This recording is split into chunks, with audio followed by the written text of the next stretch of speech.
so much I wanna do. And tonight I wanna lay it at your feet. 'Cause girl, I was made for you.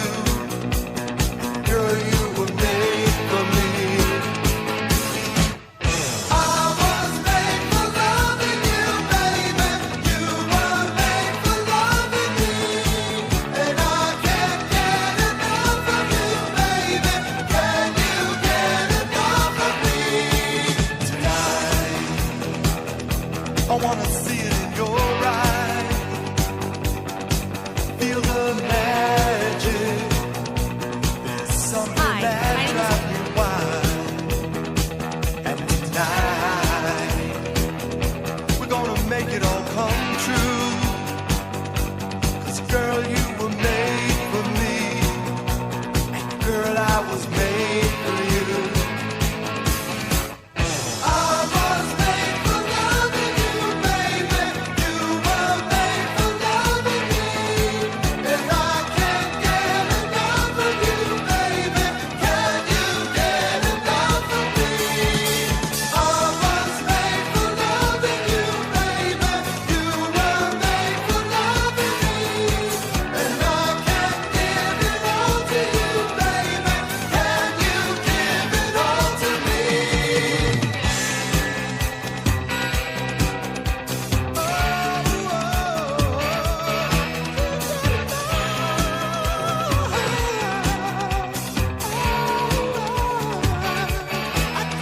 Wait. Hold up.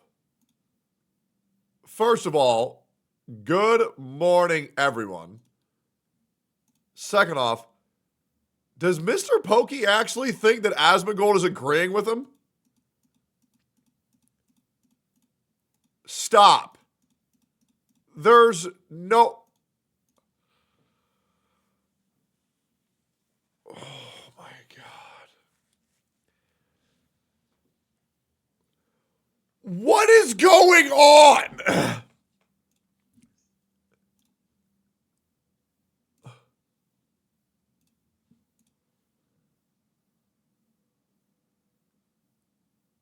And now Mr. Pokey is saying that it's good to hit children?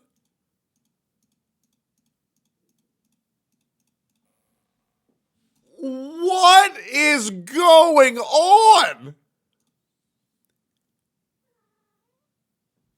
Banjo.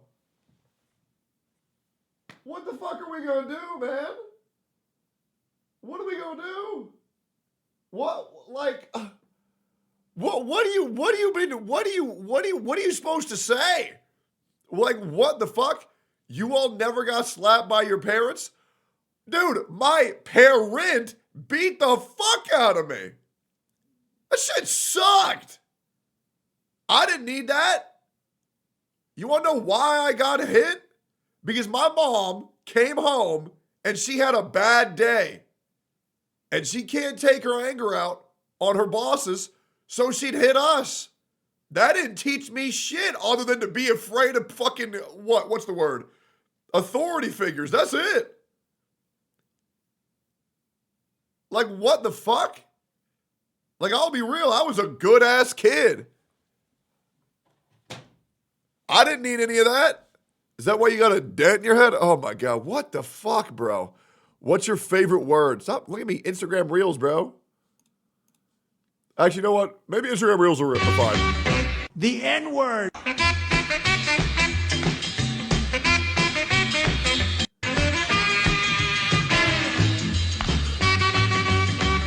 The N-word.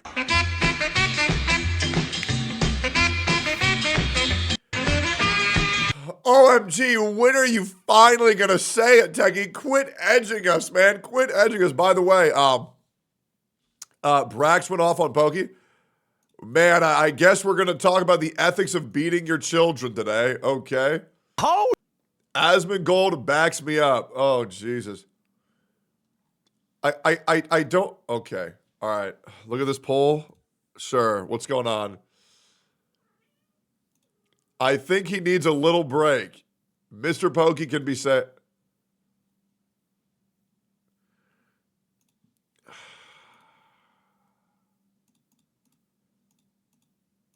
What's going on, man?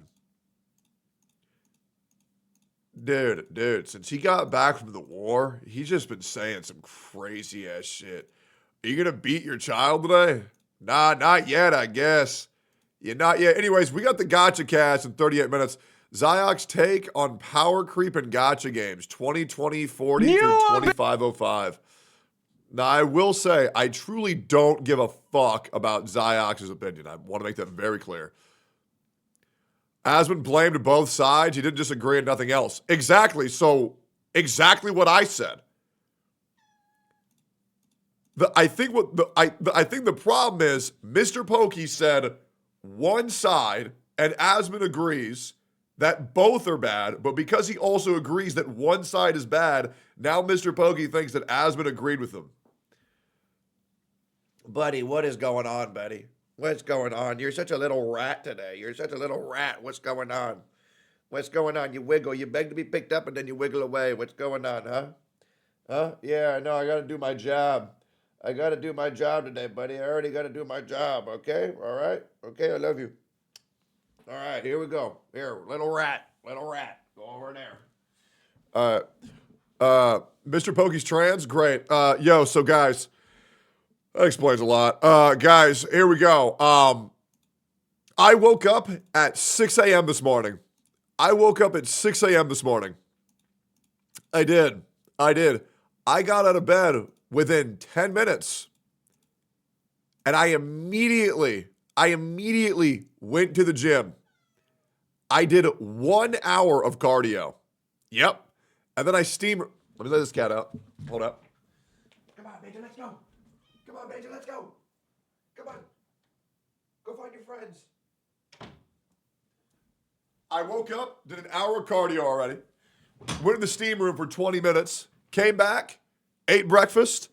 And then I'm watching this Korean show. It's a Korean cooking show where it's 80 amateur chefs versus 20 professional chefs. It's Korean. Bro, it is so good. We have the Gacha cast in 36 minutes. And then once we finish the Gacha cast, Hexjuice put out a video that I greatly want to watch. And then after that, I'm going to go celebrate LaRoe's birthday with him. But we got a great stream ahead of y'all. I hope you guys are excited. I hope you guys got good energy. We got work to do today, boys. And I already got 12 YouTube shorts uploaded. And they're just waiting to post. If you guys haven't seen, I'm going to start posting 2 shorts every day on my YouTube since TikTok is now banned. Yep. Let me show you all this shit. Jack, good By the morning. way, yo, Long Domu, appreciate you, dog. Pull up my chat. Okay, I'm down. Oi, yo, what up, dude? You didn't say anything. What's going on? What do you need? Why? Why can't you just type like a normal person? What do you want, man? We gonna celebrate his birthday with you? Absolutely not. What's good? Okay, waiting. I'm giving you 5 seconds. 5. So I was at Gamescom last year. Look at this. Okay. All right. Here we go. Do you watch streamers? Yeah, but I think controversial ones. Like who? I knew it. When you said controversial, Tectone was the first one in my head. Run away. I must run away now. Goodbye. Scatter. Wait, is that you and is that real? Is that real shit? Is that actually you and is that actually real? Tell me you're joking. Also, who the fuck is this girl? Who is this girl? Who is that? Can you something like I'm the Gacha devil so we can make a YouTube short? That's actually you and that's actually real? Who the Magikarp? Is that her name? Hold up. Magikarp. This girl? This chick? Who?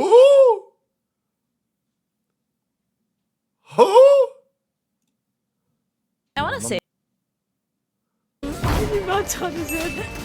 First of all, who the fuck is this? Second of all, who the fuck gives about her opinion? And third of all, I guarantee you, I keep her up at night. While she sits there, cold sweating, praying to God I never catch wind of that clip. Because I am, in fact, the devil of all gachas. And I am just as bit as bad as you've heard. To be honest, I'm probably worse than everything that you've ever heard. Absolutely. And one day you'll find that out. We're not even scratching the surface yet, boys. I fucking kill people for fun. All right, cool. Anyways. I go outside after stream and I just start killing people. Yep. Property damage, arson. I be setting shit on fire. Absolutely. 100%. I fucking knew it. Yeah, absolutely, bro. This is going to be a great Gacha cast talk, how 2025 election changes the internet and Gacha games. True, dude. Absolutely.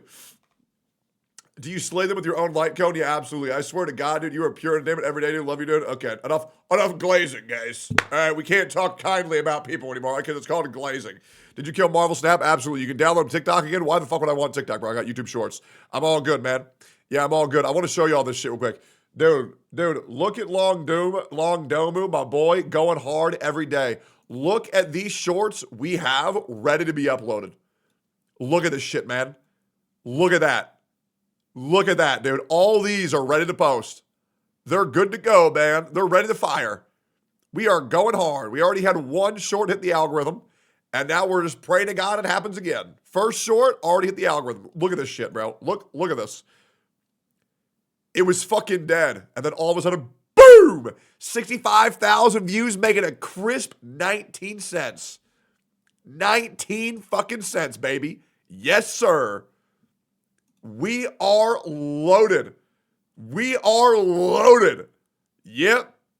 I want to let you know, I'm donating all of the proceeds to charity. Yes, it's true. What can I say? I truly am just that good of a guy. Truly a saint. Yes, that will save lives. Did you know that?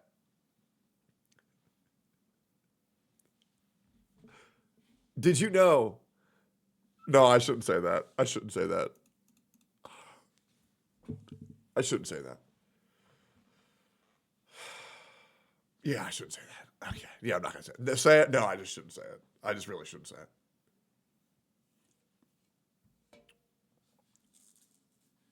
Yeah, I shouldn't say it. I shouldn't say that. Yep, I just shouldn't say it. You're going to say it? No, I'm not. No, I just shouldn't say it. No, it's fine. It's fine. It's fine. It's fine. Say it? No, I just shouldn't.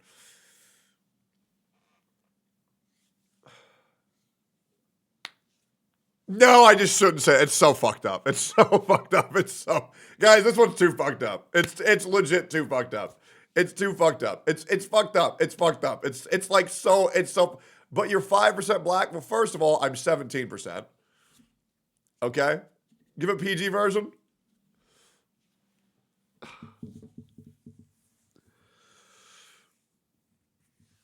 It's just so bad. It's just so bad. You said 21 before? Oh yeah, sorry, I mean 22. Sorry, I fucked up. My brain's it's fried. Yeah. No, it's just so fucked up. Say it.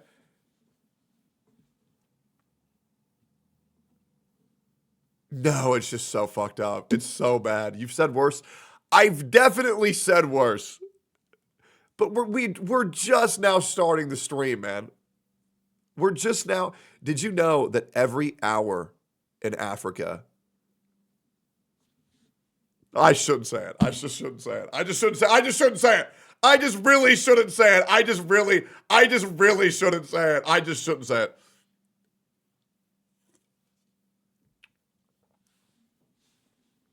Did you know that every hour in Africa that there is another child starving?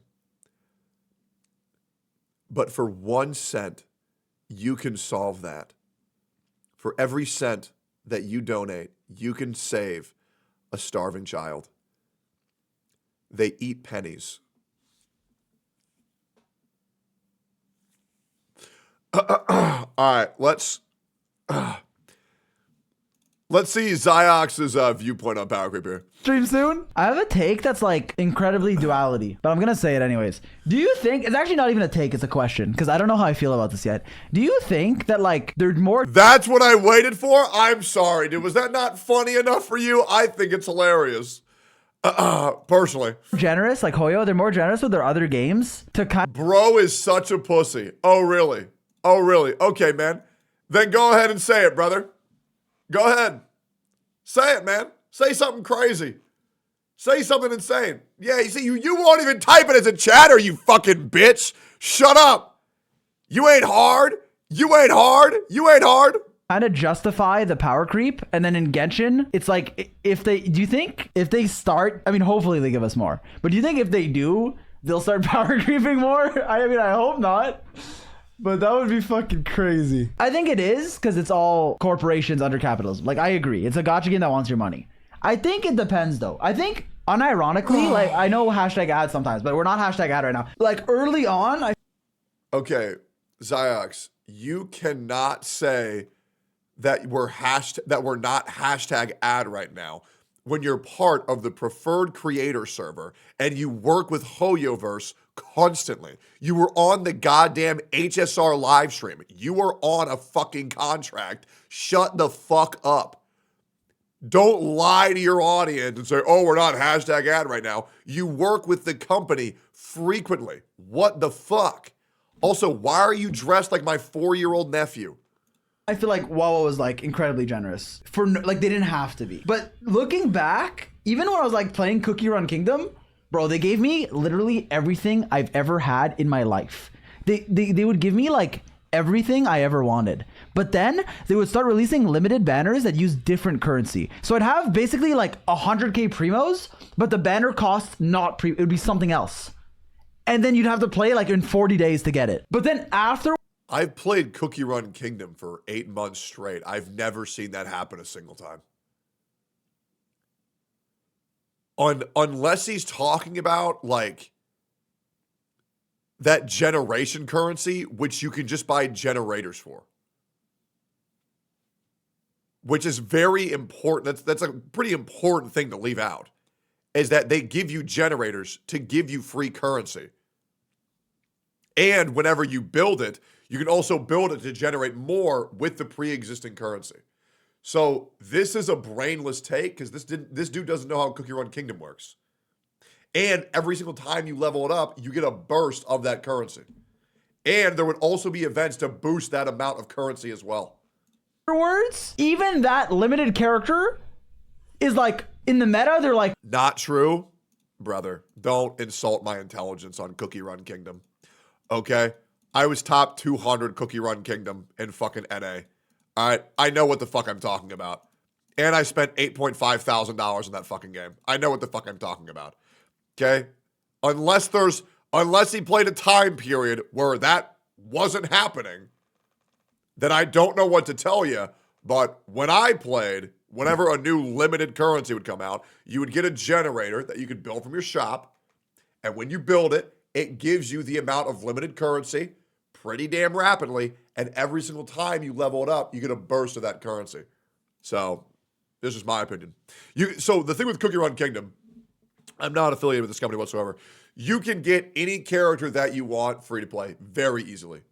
Very, very, very easily, especially if it's on a limited banner. Now, you can't get a million of them, but you can definitely secure a copy very easily. give it 1 patch, 2, maybe 3. Like, I was the highest rank in Cookie Run Kingdom. I log in now, my team is probably like B tier, which He's full of shit. He was never that good at Cookie Run Kingdom. And now, you shut the fuck up. Bullshit. Proof? Proof? Proof? Proof? Proof? Proof? Proof? Proof? Proof? Proof? Where's proof? I get it. Like, that's Where? how it works. But historically, that's not been how it works for the most part in Genshin. It might change, but like, if you played Alhaitham in 3 3, whenever he came out, he's still good, right? If you Okay, Ziox, you brainless fucking retard. It's a PvP game versus a PvE game. Why in the fuck are you trying to put Genshin on a pedestal, comparing it to a PvP game? Holy shit, these people are so fucking dumb. It's like shocking how people even allow them to string together a sentence without them realizing halfway through, wait, what I'm saying is fucking retarded. Yeah, well, I'll hate them still really good in Spiral Abyss, you know, the baby game made for babies. But my team going against every other top player in the entire world, it don't work as good. Yeah, no shit. One's PvE, one's PvP. I mean, holy shit, it's shocking. Dude, I watched Glaive Keogh's video this morning, which was great, by the way, which was fucking fantastic. Bro, it is jarring how many dumbasses go on the internet, talk out of their ass about shit they have no idea about. It is actually appalling. It is fucking appalling. It's insane. It is fucking nuts. All right, what's this? Okay, no idea what the fuck that's referencing at all. Great. Anyways, says you. Okay. Give me an example of something that you think that I've talked out of my ass about.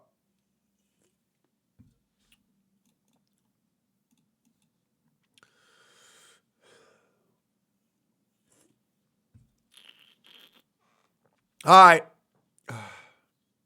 You just doing a little bit of trolling? You doing a little bit of trolling? Please react to St. Totas' new vid on the hard story. I could. Put in the daily scramble. We got 22 more minutes to rev up. Just a bit of morning trolling. Amazing. Also, I love this fucking emote.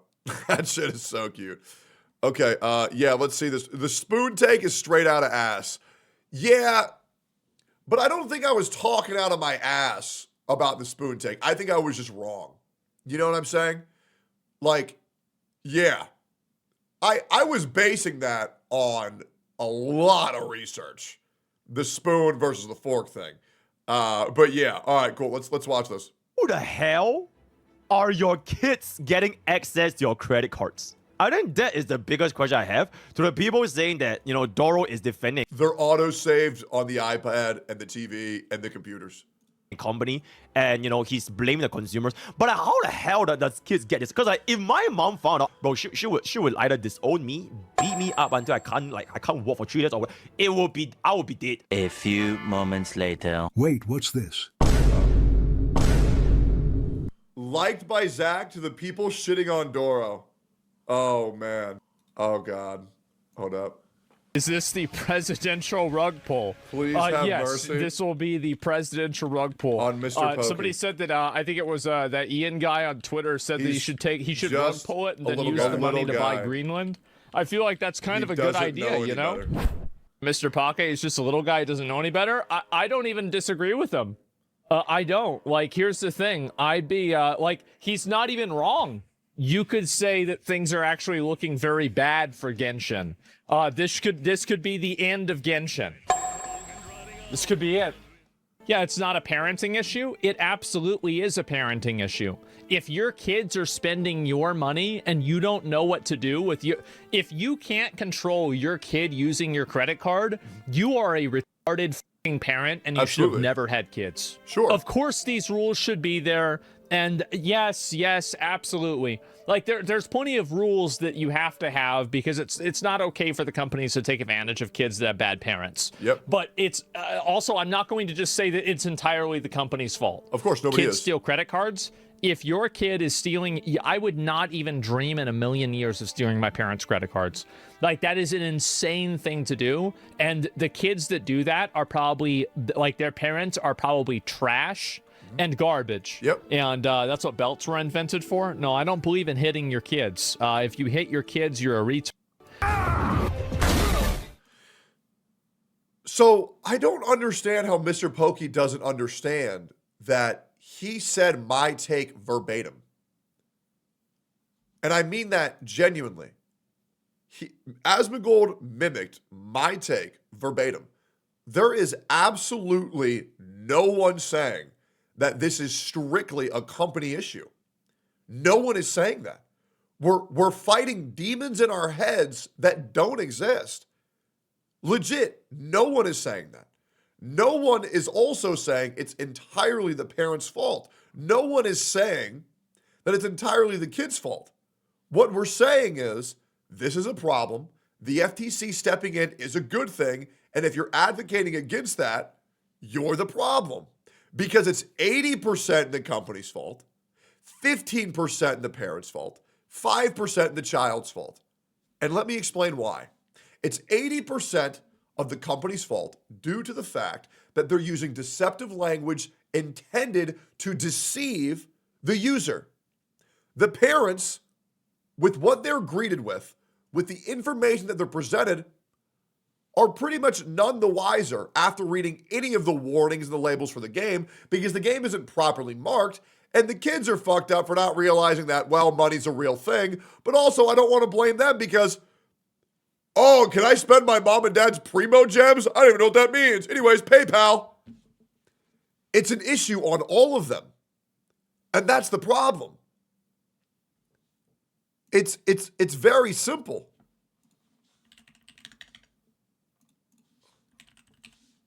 It's very, very, very simple. Hold up. Let me continue.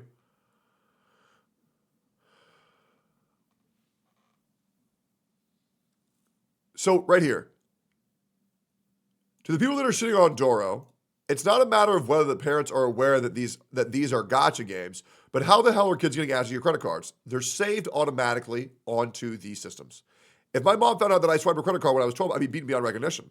And Doro says verbatim, not to defend the multi-billion-dollar company, but aren't the gacha mechanics explained in-game? If you're allowing your kids to spend your money in a gacha game, then that's just bad parenting.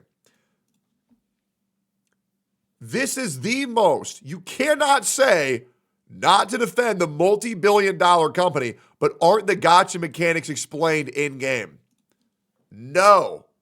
When you boot up the game, even if you were to download it in the first 30 minutes of playing it, the wish system doesn't even exist. Why are we expecting parents to know how to navigate these menus, to find these rates, to understand the dollar conversion of a Primo Gem to a USD, to understand that this currency can be garnered in-game, just like they say that in the fucking in the precursors and the warnings, but they don't know that you can also buy it. It's like, there's a lot of barriers, and it's deceptive on purpose. And the fact that anybody is defending Doro's take, which, by the way, guys, has 42,000 likes, is fucking retarded. It is. And to be honest, I really shouldn't be. I shouldn't really be surprised by Hoyo44. But the fact that people are actually not aware that this is a great thing to happen is a joke. It really is. And then these same people who make these takes, who get that many likes, are retards, who are oversensitive pussies, who sees one negative comment and says, oh, that's the status quo, and claims that they're the underdog in this situation. Bro, you are not the underdog. You're a dynasty. You're defending $1 billion company. You are not fighting for consumers' rights. You are the laces of the oppressive boot on every player who wants to advocate for better spacing for gamers and more transparency from business to consumer. These people are so dumb, it's insane. And here's the great thing. One call on Twitch, and I'm positive they can see the error of their ways. But I know Doro's not going to get on a fucking call with me.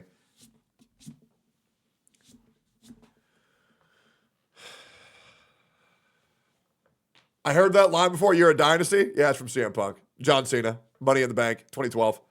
It's a great promo, isn't it? Send him this clip. How can anyone be against what you're saying? Because they're blaming stupid people for being taken advantage of, and they think that that's okay because they're dumb. But yeah, anyway, FTC is hopefully going to do this more, and I think this is a huge fucking W. Massive fucking W. And hopefully we see more of this. I don't know if it will. I don't know if it's going to happen, but I think it's a great thing. But that doesn't fit their narrative now, does it? And once again, that is exactly what I had said before any of that was addressed on.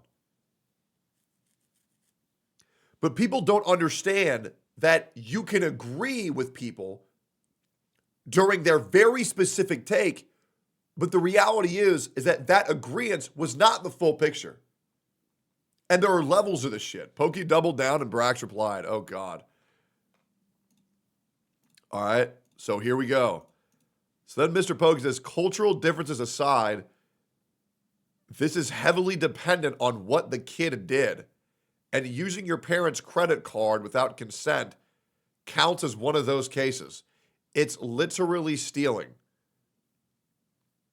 It doesn't represent everyone, but verbal warnings, getting grounded, or whatever methods to West use to discipline their kids only goes so far. I'm not a parent, but I rather learn the severity and the consequences of my actions when I'm young instead of learning it via the justice system later. Not gonna backseat on how to parent a kid, but I'm glad my mom beat me when I fucked up. Okay. So first of all, if you can't get your kid to understand the reality of the world and the consequences of their action without hitting them, that's a skill issue. There is in no reality where you have to hit a child. Guys, they're a kid. They're a baby. They're a little guy this small. Their brains aren't fully developed. Their bones aren't fully developed. You do not have to beat your children when they fuck up. And trust me, I'm not glad my mom hit me. What if that kid just doesn't want to understand? Well, yeah, dude, bring out the old club. Yep. Bring out the old club and just start going to town. Yeah, bro, start breaking their arms. Yep, that's right. Yeah, that's the only way you can do it. Yep, you just got to hit them. Aspen on Doro, here we go. And people are talking about this a lot. Not to defend a multi-billion-dollar company, but aren't the gacha mechanics explained in game? If you're allowing your kids to spend your money on a gacha game, then that's just bad parenting. I'm sorry. I think this guy is totally fucking right. So both things can be true. If your kids are taking your money and spending it without you knowing, you're a shitty parent, but they're also making a shitty game. So you don't need to decide one thing is right and one thing isn't right. They're both right, and they're both dumb. So first of all, they are both dumb. I would like to say, and I'm just being completely real here, Zach really isn't as qualified to address this issue as I am, and I'm just going to be real. Absolutely, this is a knee-jerk reaction to that take. I don't think Zach truly understands how deceptive the App Store page is. I really don't like using Zach as the be-all, end-all of knowledge in my space. For everything else, I'm pretty cool with. But yeah, that's a knee-jerk reaction to a take that I don't think he's done enough research on. I would love to talk to him at any time about this, but yeah, no, I don't think he's informed enough. He hasn't seen the page. He's new to Gacha, guys. He's been playing for about a year. One second, we pass.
Listen, guys, I've already made an entire video on this where we waited and we did our research at length.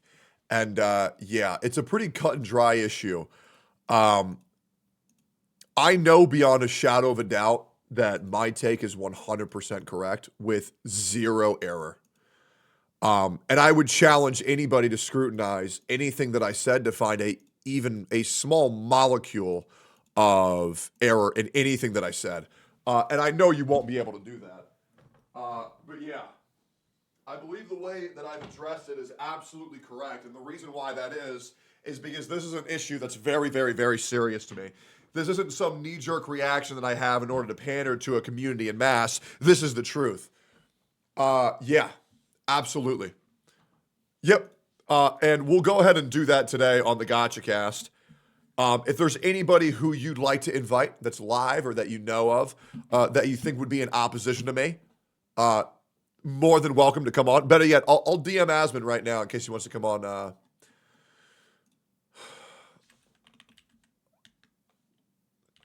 Doing Gacha Cast today. If you want to come in and talk for a little about the FTC fiasco going on. Oh, my chat wanted me to invite you. Cool. Yep. But yeah, just invite Doro and talk to him. Man. The problem is that I have a big issue with wanting to discuss with Doro because I know he's very sensitive, right? And I really don't feel like having someone in my Gacha Cast come on and like cry. I already have a rule where like I try not to argue with women on my stream like ever, right? Because they get very emotional and then chat gets very weird, right? I just don't really want to deal with that. Because and I'm not saying all women do that. However, I'm saying with the experience that I've had with women, it's gotten very weird almost every single time we try to debate something. So I just don't think there's a space where men or man and women can exist online with tension, with an audience, and chat not be weird about it. Yeah. But yeah. Cool. Can you please teach NMP LOL how to handle a woman? Absolutely. Absolutely, I would love to. Absolutely, I would love to. Genshin Impact is getting fined. This could be the end, guys. This could be the end of the waifus. This is the greatest. Not yet, but it's coming. So, Cognisphere, the developer behind popular game Genshin Impact, has agreed to a $20 million fine to settle charges brought by the U.S. federal. Yeah, it truly is. What's this? Dude, not everyone needs to be physically abused or traumatized and not be a piece of shit. Insinuating Western parenting is less effective because we don't normalize hitting children is literally insane. You're not an idiot. You would have learned fine without being physically harmed. I really think you might just have Stockholm Syndrome. There are many reasons why people get in legal trouble in the West more than Eastern countries, but you can't even really blanket it all into one statement like that. I guarantee you the reason crime rates are low in places like Japan is not because kids aren't beaten. I did get my ass beat when I was younger, for anyone wondering. I also grew up in a household without a dad at first, and then my mom married a guy who was abusive. Both of us and divorced him years later. I've had my fair share of BS growing up. I'm speaking from experience, absolutely. The community section of this post, the company of this post, may lose even more faith in humanity.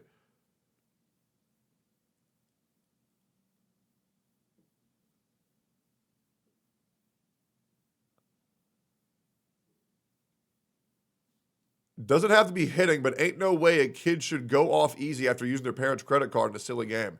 It's not about hitting. You got to teach me consequences. Yeah, I know that the consequences can be dealt with by talking. What the fuck are we, cavemen? Are we really? Is the Gacha community?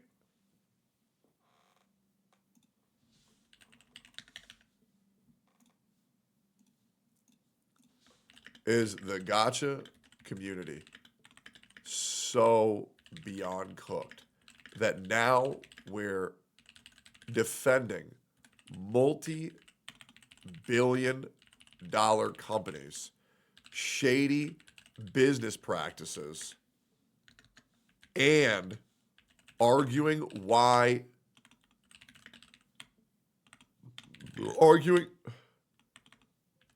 how the fuck do you spell arguing? That's a hard word, arguing. That's what I thought. Why was it telling me I was spelling it wrong? I spelled it like that 3 fucking times. Arguing that it's okay to hit your children. This shit is embarrassing. Just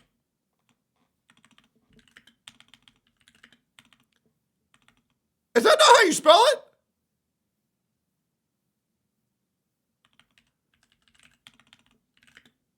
Two R's. Okay, so 2 hard R's.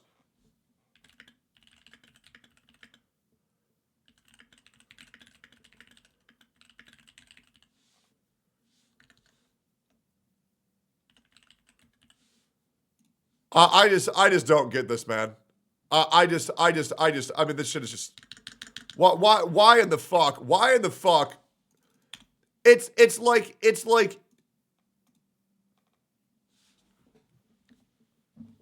Hey, chat, my wall's black. Okay, I think I did a good job of explaining it. No, it's blue. No, it's red. No, it's pink. No, I'm telling you, that shit's black. No, it's not. Beat it. Oh, good one. I just swear to God, this shit used to be common sense, guys. I feel like I'm going crazy again. Why is everything regressing so hard?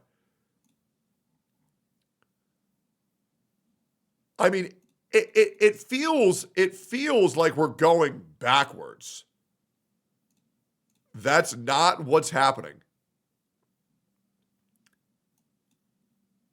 Asmund made a good point that parents should reverse the charges and let the account get banned. Sure, but I don't think the parents know how to fucking do that. Right?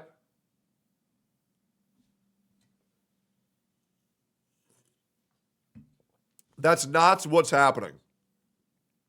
No, Sarah, I mean, it really is. Would you like me to show it to you again? Let me show it to you again.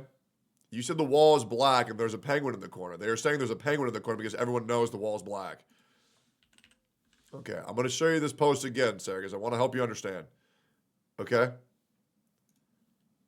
You can't say not to defend the multi-billion-dollar company, but aren't gacha mechanics explained in game.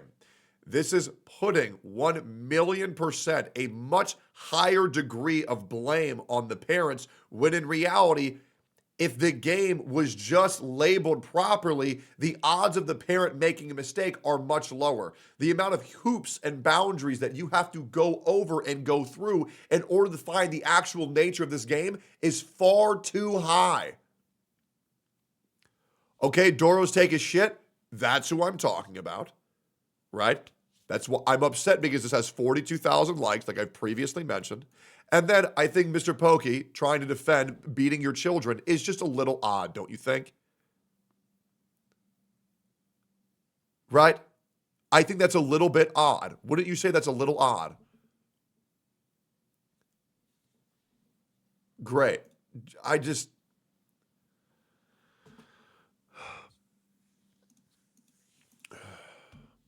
All right, anyways, let's do this Gacha cast.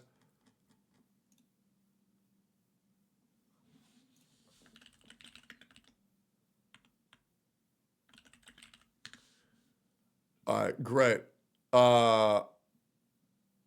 Let's get this call underway. Here we go.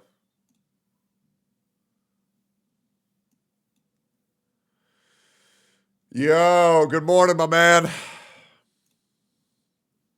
All right, let me pop this shit out. Yo, morning. Yo, good morning, y'all. good morning, good morning, good morning. Man, what a fucking day it's been, man. What a fucking day it's been. It's been something. There's been a. Has it? What's going on? No, it's been a mess. It's been. Who's all in here? There's something. Mr. Pokey, thank you for the raid, man. Bro, get off Twitter, bro. What are you doing, man? Just Morning, Genizad. Morning, who's that? Fob over there, and then Ethan. What's up, baby? Pleasure to meet you, man. Yo, what's going on, man? Yeah, pleasure to meet you guys. How y'all feeling? Hope y'all having a good day. Yo, dude, I woke up at 6 a.m. this morning. I rolled around in bed for about 10 minutes, immediately went to the gym for an hour and a half, and then hit the jacuzzi in the steam rooms, man. I feel good as fuck. Oh man, dude, getting one out early is the best fucking feeling, bro. It's Oh, just yeah. done. Yep. And then my ass is gonna go again. Hell yeah, dude. Yeah. Asmund and Fob are gonna be joining later.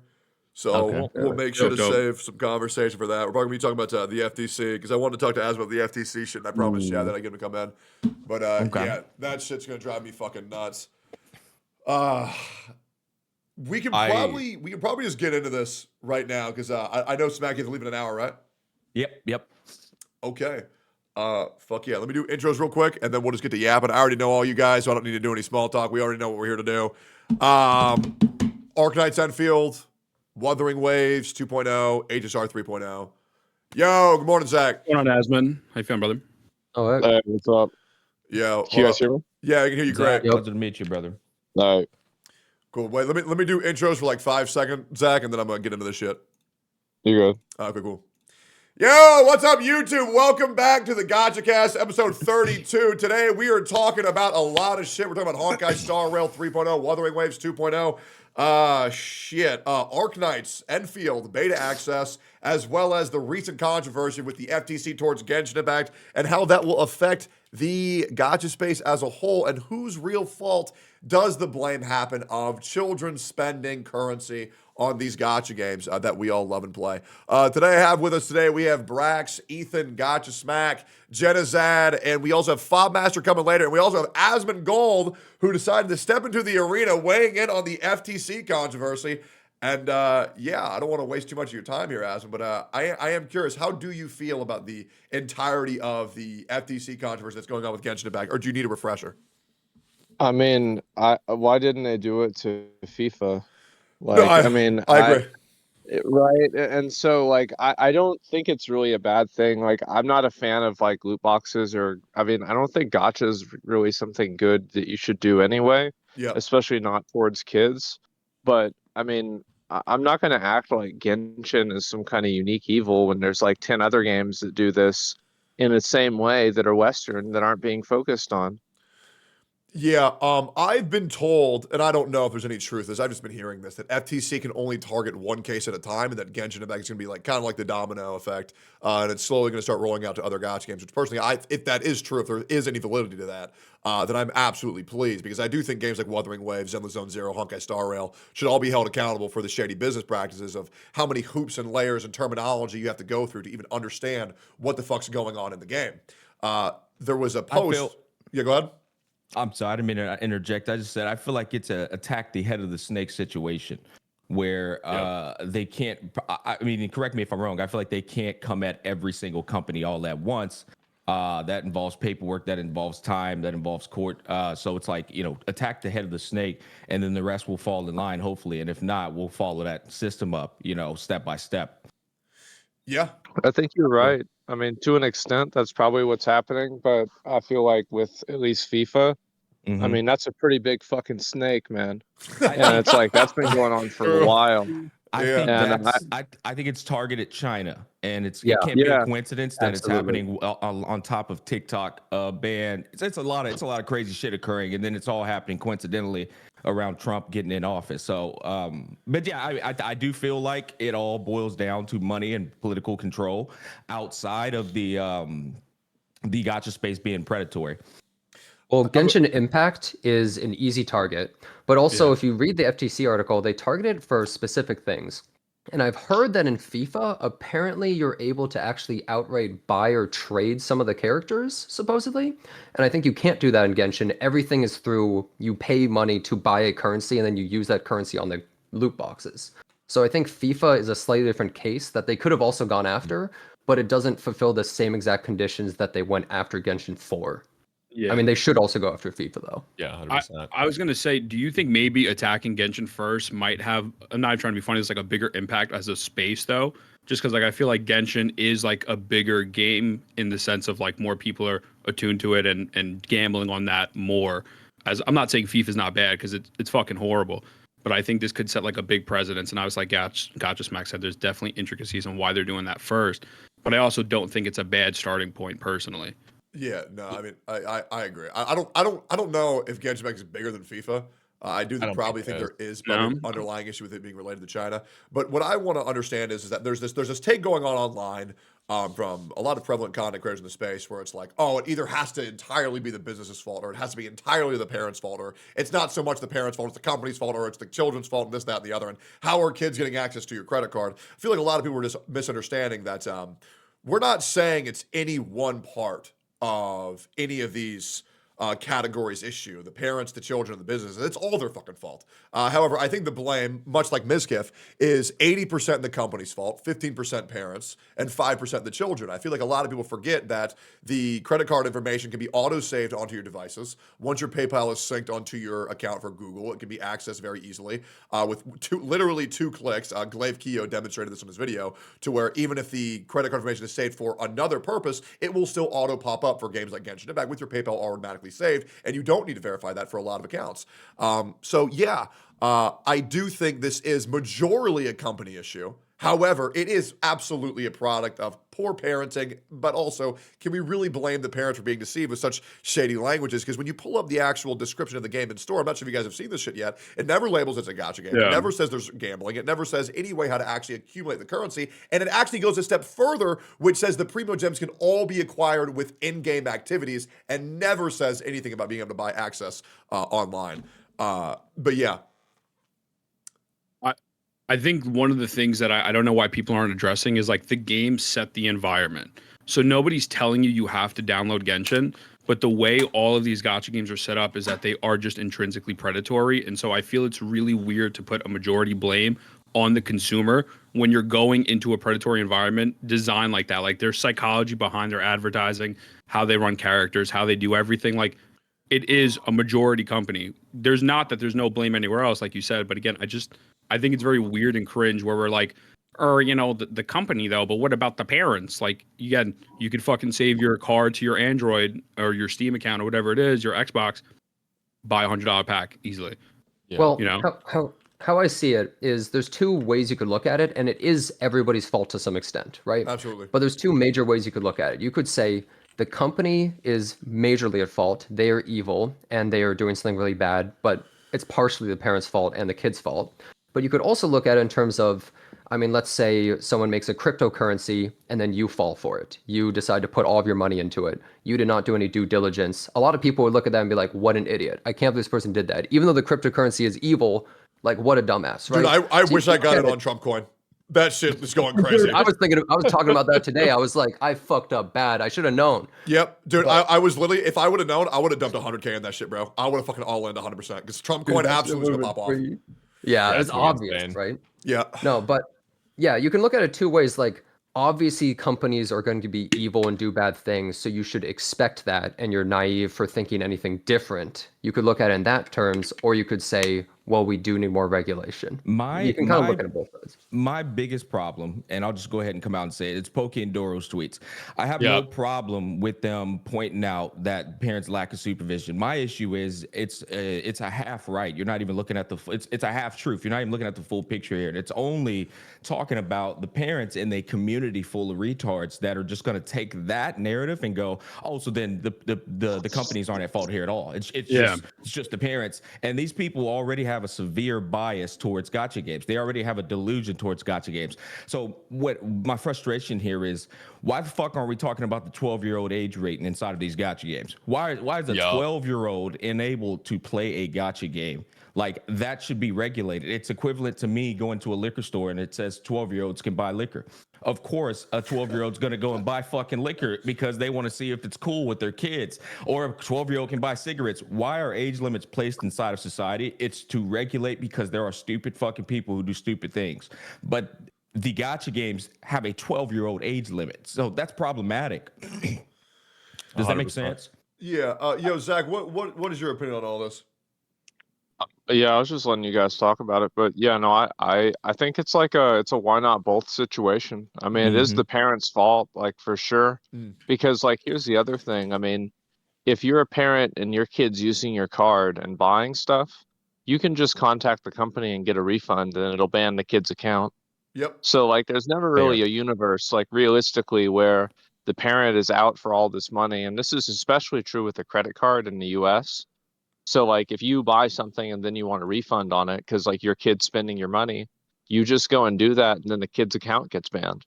And so like where's the universe where the parent can't just immediately solve this problem instantaneously? Well, the universe is the parent isn't paying attention, they're stupid, or they don't really care that much about it, which is that's fine, but you can't go and blame a company on that.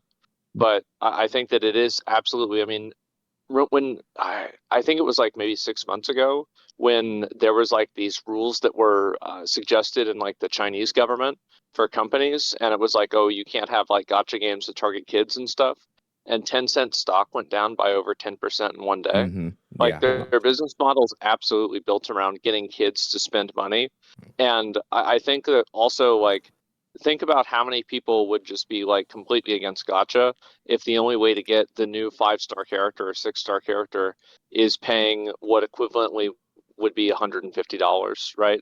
And you had to do it 6 times to like fully max the character out. Absolutely. People would think this is the most ridiculous and outrageous thing possible. So like gotcha games are designed intentionally to mislead you and to get you to spend money in ways that you wouldn't normally do if you looked at it inside of a bigger picture. But I do think that if you're a parent and your kid's spending your money, you're a complete fucking retard. Yeah, no, 100%. I absolutely agree. I would like to add in as an addendum, there are certain countries in which you cannot refund, as well as even in countries like the US where you can refund. I've experienced this myself. I got a donation from a viewer, gave me $100. He told me to go spend it, and then he refunded it. Once you're put into the negatives, overdraft is going to start hitting pretty hard. So if you don't catch that your kid is spending quick enough and it does put you in the negatives, then the $45 charges are going to start accumulating, and that can also lead you to lose money, even if you do get the charge back, if you do catch the spending in time. But yeah, go ahead. Sorry, I was gonna say my thing is what they're doing right now is they're basically saying a 16-year-old is now going to be required to purchase it without parental consent. My thing is what steps are they putting inside to ensure that the parent is obviously verifying that? Like, are they, because the only way I can think of that is an email is being sent to the parent the moment a purchase is trying to go through, and it's saying, hey, is this you trying to make this purchase? Because that would be the only way to really ensure that the kid isn't making the purchase, obviously outside of the parents' knowledge of it occurring, and that's going to obviously prevent the money from being spent. I generally do not understand like how people even view that as like a bad thing too, right? Like if they are just sending literally an email, or if it is going to be something where it's like, oh, you just have to get someone to come over and check this box or whatever it may be. There's no world in which that is a bad thing, right? Like there is no downside to this being added at all. So it's just weird that people are defending it. You were going to say something, Jedazad? Zach. Oh, Zach. Yeah, Zach. Oh, yeah. I was just going to say that'll help. But I mean, if you're a bad parent, you can't keep up with your own credit card. You probably can't figure out your email either. It's fair. And so, I mean, if you've got your kid, I mean, that's just the way it is, right? I mean, you're dumb as fuck. I mean, you got your kid that's going to be finessing you on the email too. And so they're going to get on your email and say, yeah. So there's never going to be a way that you're going to stop. Like that. The problem is like you can put all of the accountability on the company, and that's fine. But unless you have good parenting, you are going to have things like this slip through the cracks that happen. And so the best real policy that I think that the only way to like really make sure something like this has the minimal impact is if people are able to get refunds for the money that they're spending on stuff like this, or if you make a blanket policy that disallows like spending money on like online things that have uncertain outcomes. Well, I think that almost every time you hear about kids using money on their parents' credit card, it's almost always an outlier. It's some ridiculous thing where the parent didn't check their credit card for like 8 months, and then they suddenly owe $50,000 to like Genshin Impact somehow. Like the kid was just spam racking up packs for no reason and doing polls or something. Like you never hear, oh, my kid spent like $200 because the parent could have just refunded it and then the account's banned. So like that probably happens. You only ever hear about these cases when it's some outrageous, absolutely insane thing, and then this suddenly makes like a big outcry where everyone gets mad. It's absolutely the parents' faults. It's absolutely the company's fault because it's a scumfuck the way that they manage all this stuff. But also these parents, they're too stupid to educate themselves on anything their child is doing. They're just giving them an iPad with connection to their credit card for some idiotic reason. They're not thinking about at all what's going on there, and they don't even know what their kid is doing. The kid is rotting its brain on Coco Melon and getting ADHD, and then they're spending money on Genshin Impact, and they don't even realize either of these things are happening. It's absolutely the company's fault, but I think people, and these parents need to get educated on these things too. I would like to say though, like if you remember the beginning Genshin Impact experience, you load up the game after downloading the App Store. It does not say it's gotcha at all. You go into the game. The wish system isn't even unlocked. You play the game for about 20 minutes and you unlock Amber for free. She just pops up out of nowhere. And then about the hour to hour and 15 mark, then you unlock wishing. But then you already have primos. So even if you were to do a 10 pull, then you'd be like, oh, okay, well then this game's just fucking free. So like at what point, you also get like 40 of the fucking free pulls in the mail. So like the parents, listen, man, you can call them bad parents. I would even say a fucking normal parent would not play these games long enough to realize what the fuck this game actually is. Because you have to go through so much. That's such a good point. You I can't didn't even know what a literally gacha can't was pull when I in started the beginning of the game. Yeah. Now, for example, the reason why this issue is so much different than the earlier example of what happened during my high school days was GTA 5. Now, if a parent got your ass GTA 5, it's because they're retarded. You have to buy that shit. You have to show your ID. You have to look at the age rating on the back. It says nudity, sexual themes, violence, murder, blood, right? Somebody get your kid GTA 5. They're pretty fucking shit, but like, I listen, man, I think I don't have kids, but I think I would do a pretty good job of being a parent, but I ain't gonna pre-play a game for 2 hours and check every single descriptor before I say, okay, Johnny, you can go ahead and play now. Like, that's a lot of fucking work, brother. Well, you don't have to pre-play it, but like if you Google like what is Genshin Impact, you'd probably get more info than looking at like the Google App Store. Did you see? I did not. Okay, so there is that little FAQ. It's AI generated answers for what the game is. Never says gacha. And then there's also another AI answer that says, what is the gacha system in Genshin Impact? And nowhere, and you watch my video, nowhere in there does it say you have to spend money for this. It says the rewards can be achieved via in-game playing and activities. So you would also have to say, well, now these AI answers, they're just not good enough. And I don't know what type of holyhood we're holding our parents to, but like, listen, every parent lets their kids watch Coco Melon. I don't know how many parents is like, well, hold up. Let me watch one whole season of Coco Melon before I let my kid watch this shit. No, they're like, well, all the kids are fucking watching Coco Melon. Go ahead, little Johnny, rot your fucking brain. Yep. I Do you think think that. Go ahead.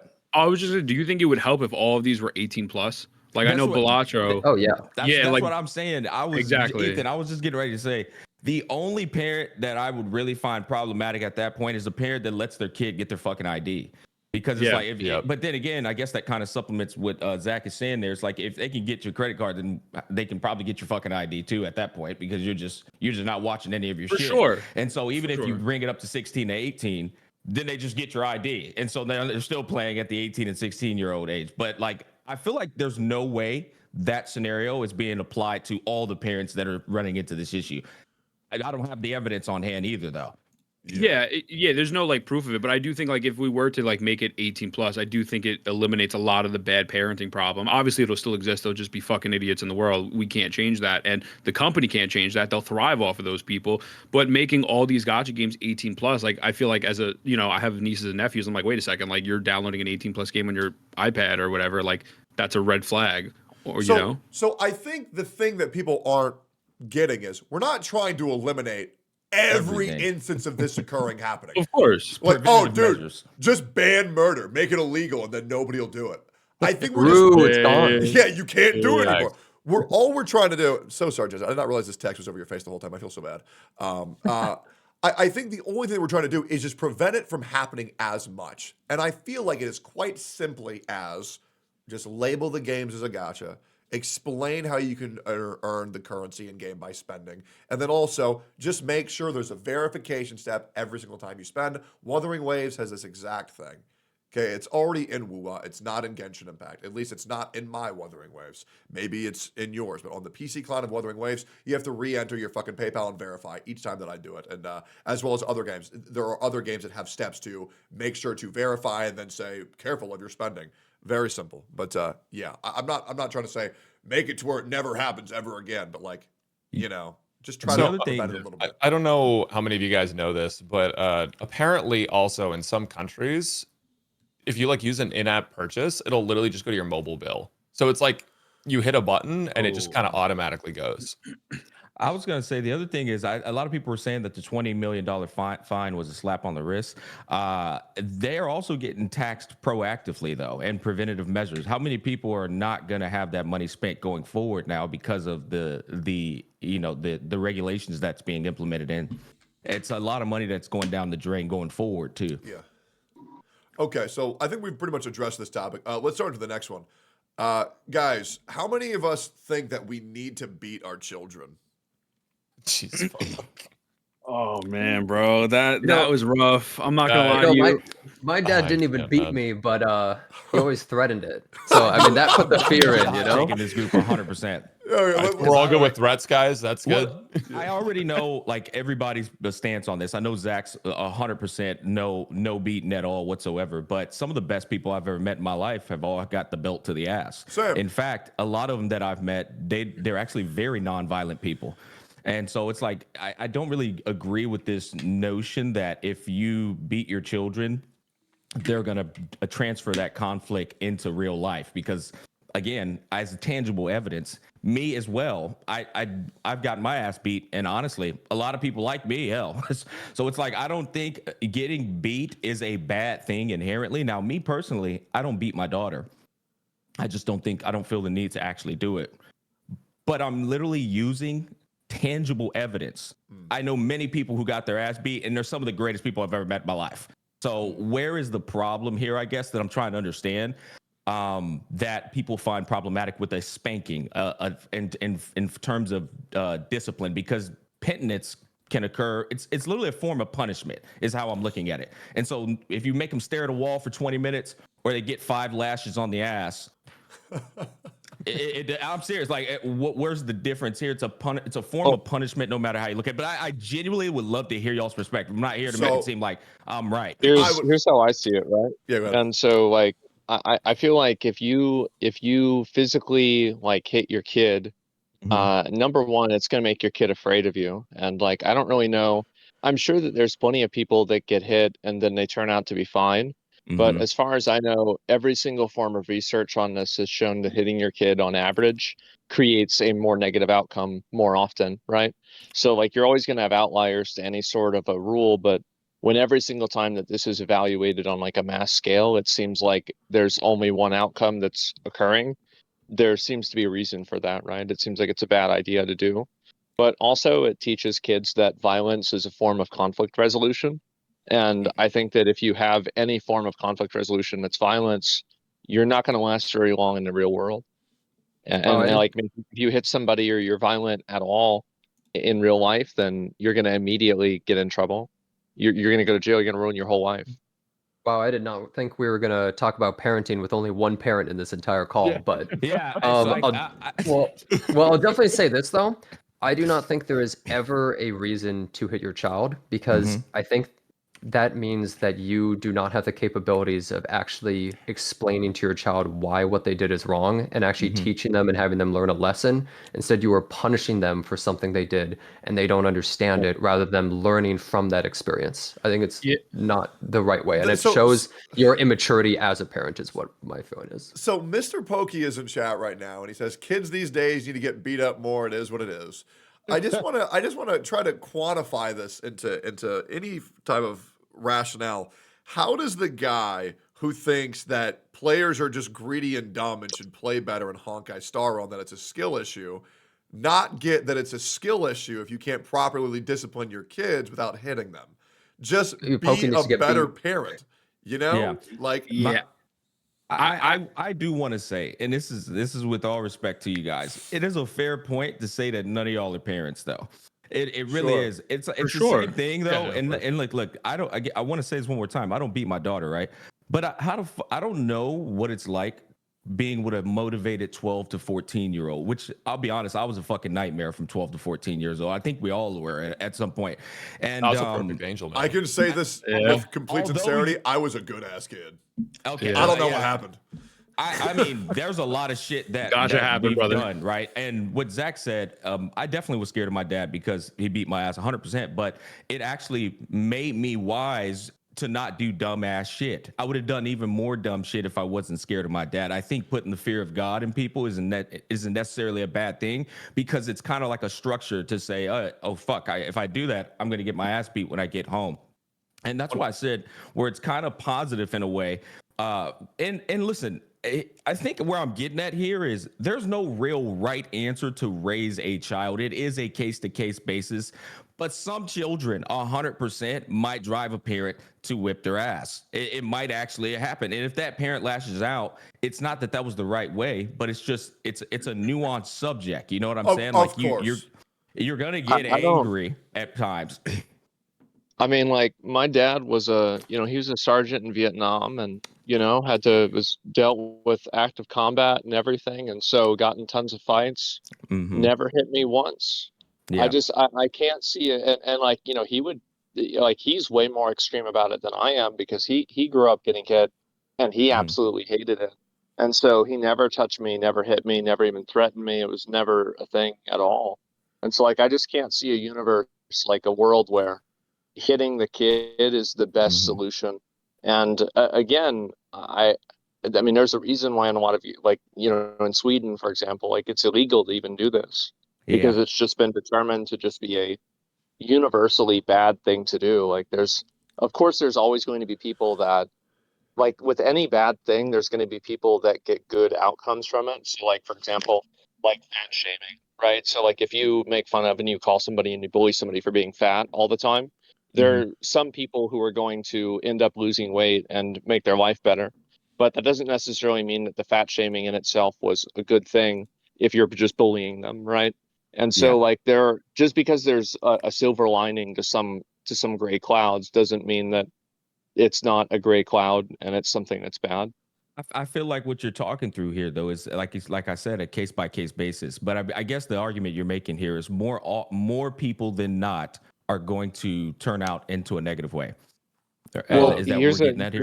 Here's an interesting question: is like, what case do you think that beating your kid would be the best solution?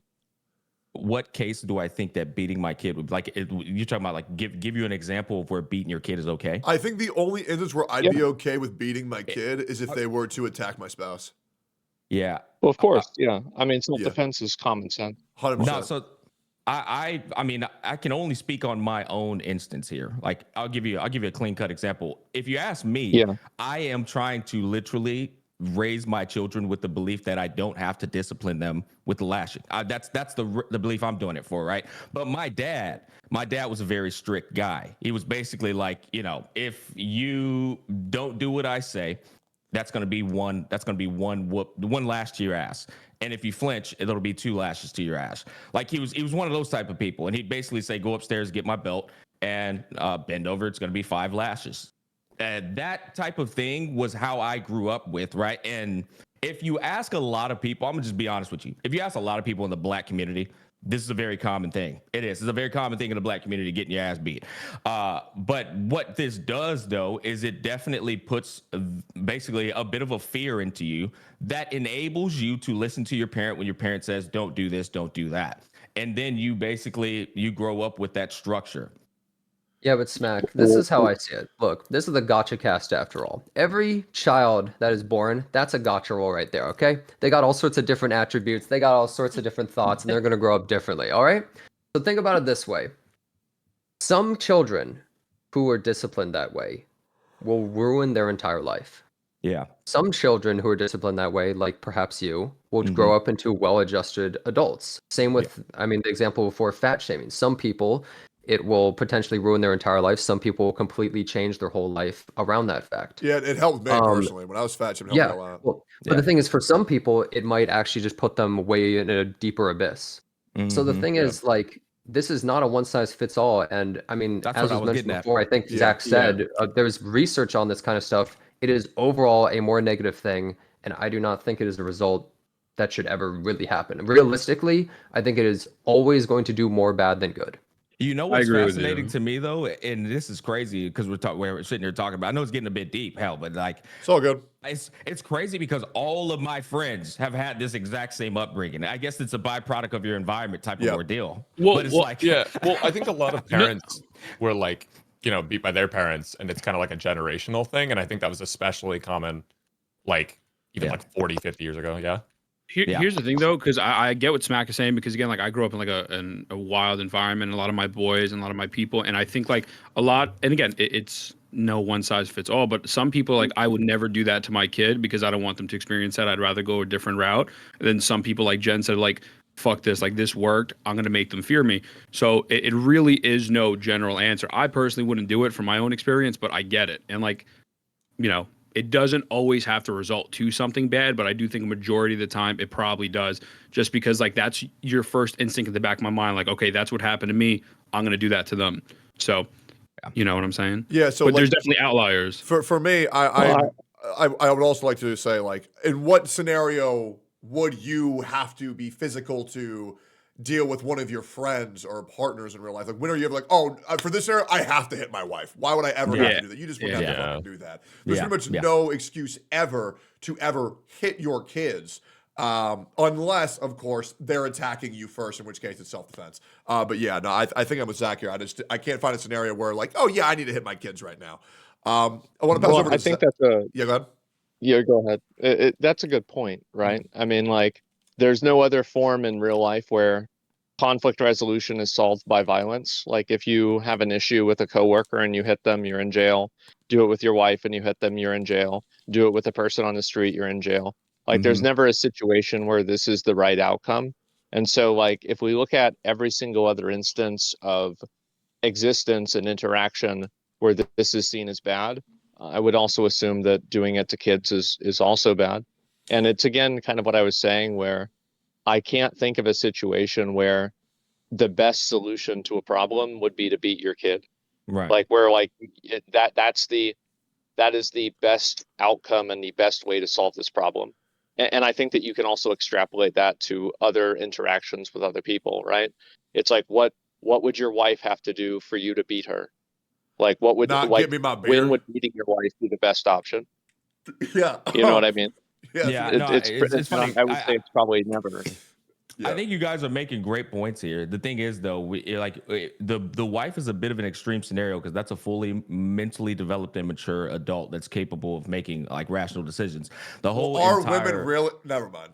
That's crazy. Well, then what about your dog? The When should whole you? entire point of a parent disciplining their kid is to have that structure of what to do and what not to do. The thing that's fascinating, though, is I think you guys make perfect sense. It's just funny because my dad, what I think it is when people beat their kids most at times is it's a lack of emotional control, right?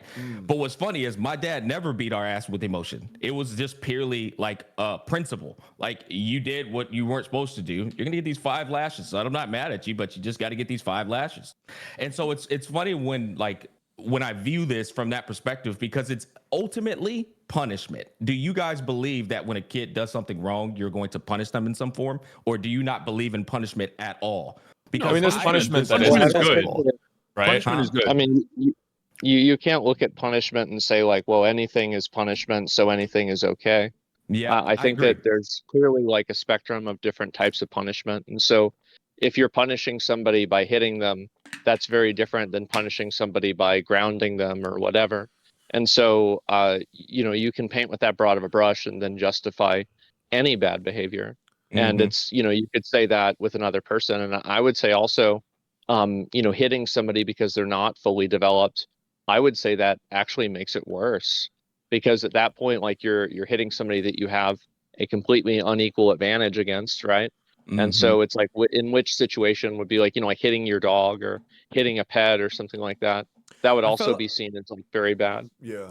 I genuinely, and I know we're going back and forth. We can move on after this, but I genuinely feel like we're applying way too much logic to like a chancla to the butt or a belt to the butt. It like, depends as on opposed to severity. like punching somebody. You know what I'm saying? No. Like, I agree that don't strangle your kid, don't choke your kid, don't fucking punch him or throw him across the ground.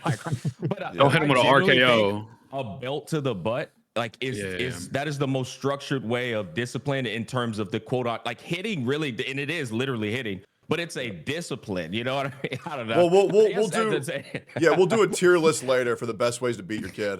But yeah, it's funny because beating it hitting sounds extreme, bro. Yeah, but for like sure. a lot of parents out there that do it, it's really. I mean, but yeah, I'm just saying, like that deep. when you're a 12-year-old kid and your parents 35 and they beat you, you're not even gonna get experience because the mob's too low level. So there's not even really a reason to hit something that low.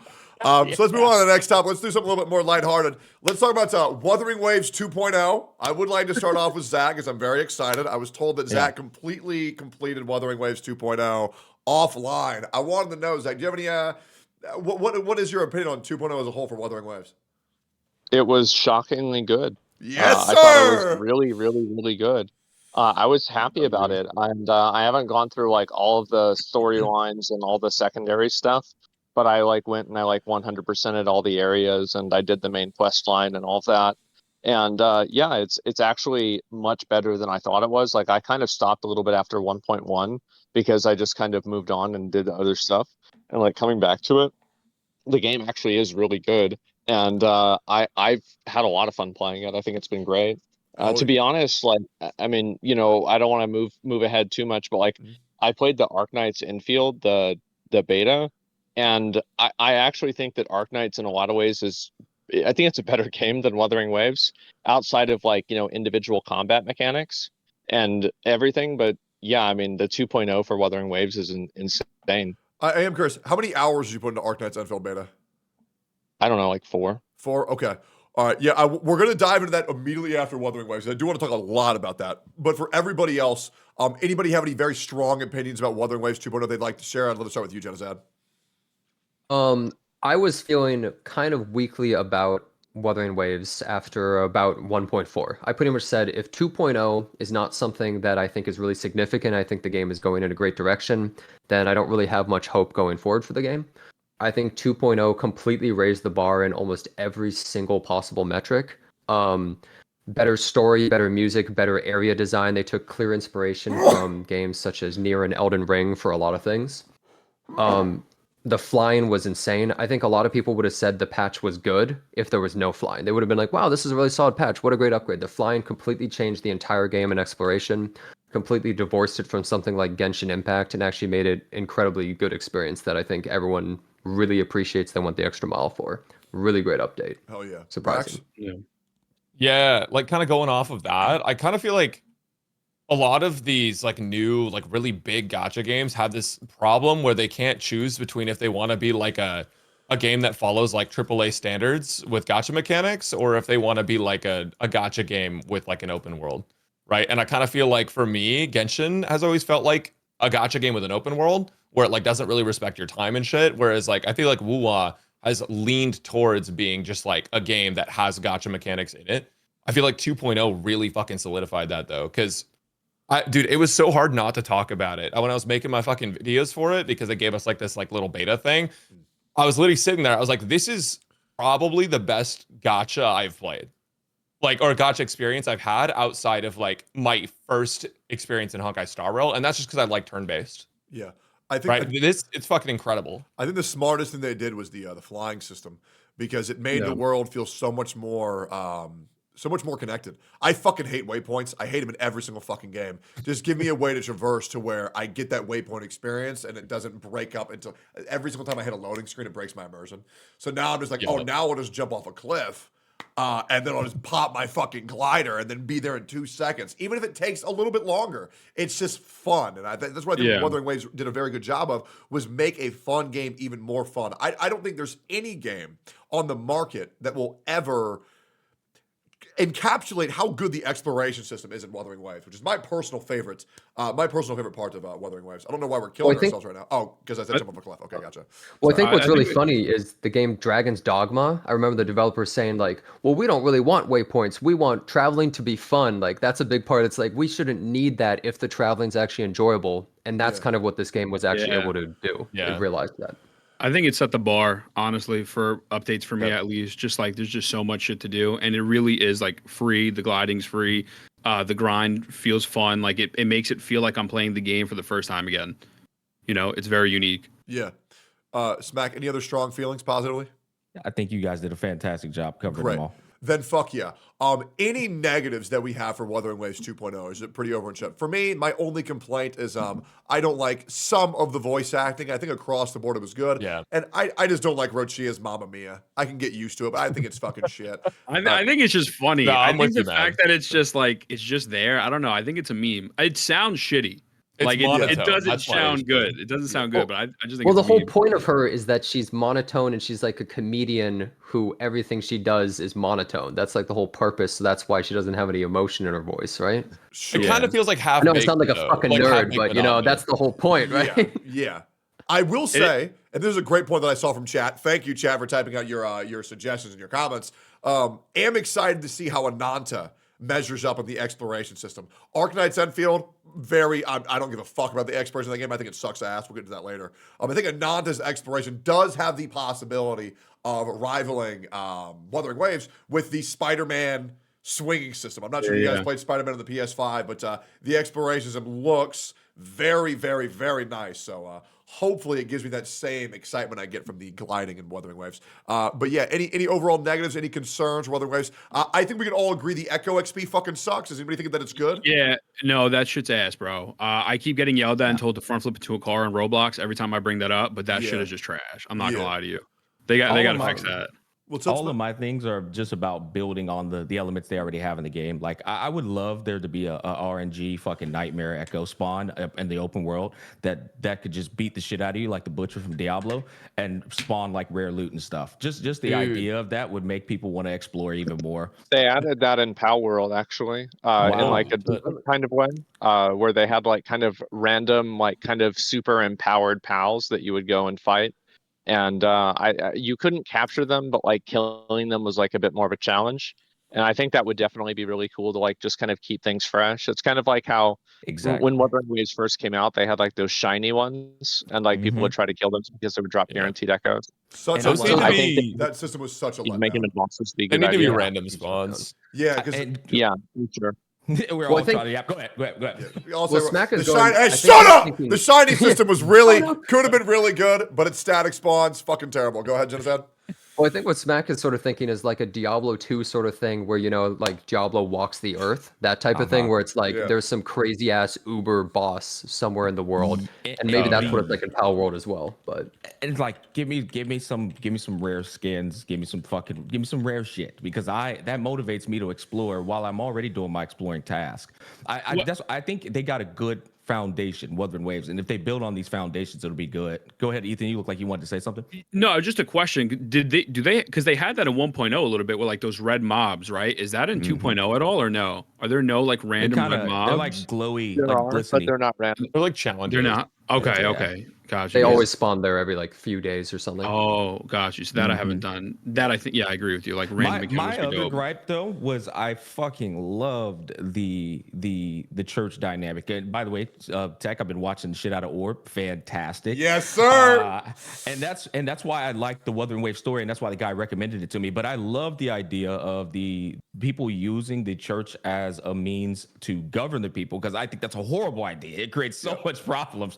But I love that. And then it turned into this, once again, it's really hard to create a good story that's so relatable to what occurs in real life in terms of like manipulation and the church having corrupt people leading it, and then turn it into this omnipotent thing. I feel like the omnipotent thing completely overpowers that storytelling, because it just takes away from the seriousness of it and the reality of it, because you know this fucking overpowered ass God is just going to save the day every time. That's my biggest problem with it. I feel like the omnipotent thing just like kind of clashes with that real structure of what could happen in times inside of a real world. Yeah. Can I glaze the story like really fucking hard real quick? Absolutely. Yeah. So you know that like I'm fucking addicted to Final Fantasy 14. Like that game's my shit. Yeah. That game does something in the post patches for all of its DLC where it sets up story and lore for like fucking 3 expansions later. And so I really like, after playing the Wuha story, I was thinking about it, and everyone was like saying, "Oh my god, this is like the best Wuha story ever." I actually think that I enjoyed the Shorekeeper one more, but what I really liked about 2.0 specifically was that I feel like it set up like 50 different plot lines. Yep. Right. And now we can just go resolve every single fucking one. There doesn't have to be like a bunch of shit that we have to prepare and learn about every single fucking time because they already established all of the basis for it. Yeah. I think that's very smart as well because for other games that have like overarching stories that we're gonna have to like follow through, like the Stellaron on this planet, that planet, that planet. We're just setting up more unique stories that we get to find out in it. I guess. Oh yeah. By the way, Zach, you're echoing like crazy. No, you're all good. We get to take care of them one by one as they're being introduced. So it's kind of like a bunch of mini quests that I think keeps things very fresh along the way and keeps us in suspense and waiting for those things to happen. But yeah, I think we got all the glazing out of Wuthering Waves that we need. I want to move on to the next very important thing because I know a lot of you guys are short on time. Let's get Arknights Enfield thoughts, impressions. Have we all played it? Hopefully we have. What's up, Ethan? I have a question because I didn't apply to Access. I only got one arm. Like I can't use my other arm right now. But I've been seeing a lot of shit about the gacha system being trash. I don't know if I misunderstand it, but it seems really convoluted and complicated for no reason. So let me explain it because a guy in my video and multiple people's agreed that I've given the best explanation of what it is. Okay, let me hear this. I saw that and I was pretty excited about that because I was really trying to bring some clarity amongst the madness of this gacha system. I think it's just too crazy. About it. Yeah. So here is people have no idea what all direct, correct information. Chat, keep me on guard here, okay? So it's 80 pulls to guarantee you a 6-star. A 6-star is the premium top dog, cream of the crop. 5-star, yeah. Okay? You have to win the 50-50.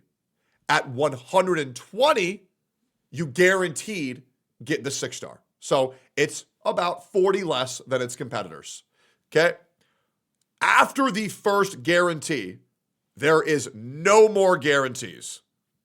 So you must win the 50-50 in perpetuity after the initial guarantee at 120. If you want to cons. Yes. The guarantee also does not carry over onto the following banners. So once you've started, you must continue. Yeah. Okay? Now, here's the big thing. This system has the opportunity to be the best system in all of the big gachas or the worst. And the reason why it has the opportunity to be the best is due to the fact that we can guarantee ourselves a unit in 40 pulls less than it normally would in the other gachas. Because usually we have to go to 180. Now we're at 120. That's 60 better than a lot of other gachas in most cases. And the reason why it's fine is because from every existing 6-star, 5-star, 4-star, the constellation system in this game, they're pretty much inconsequential.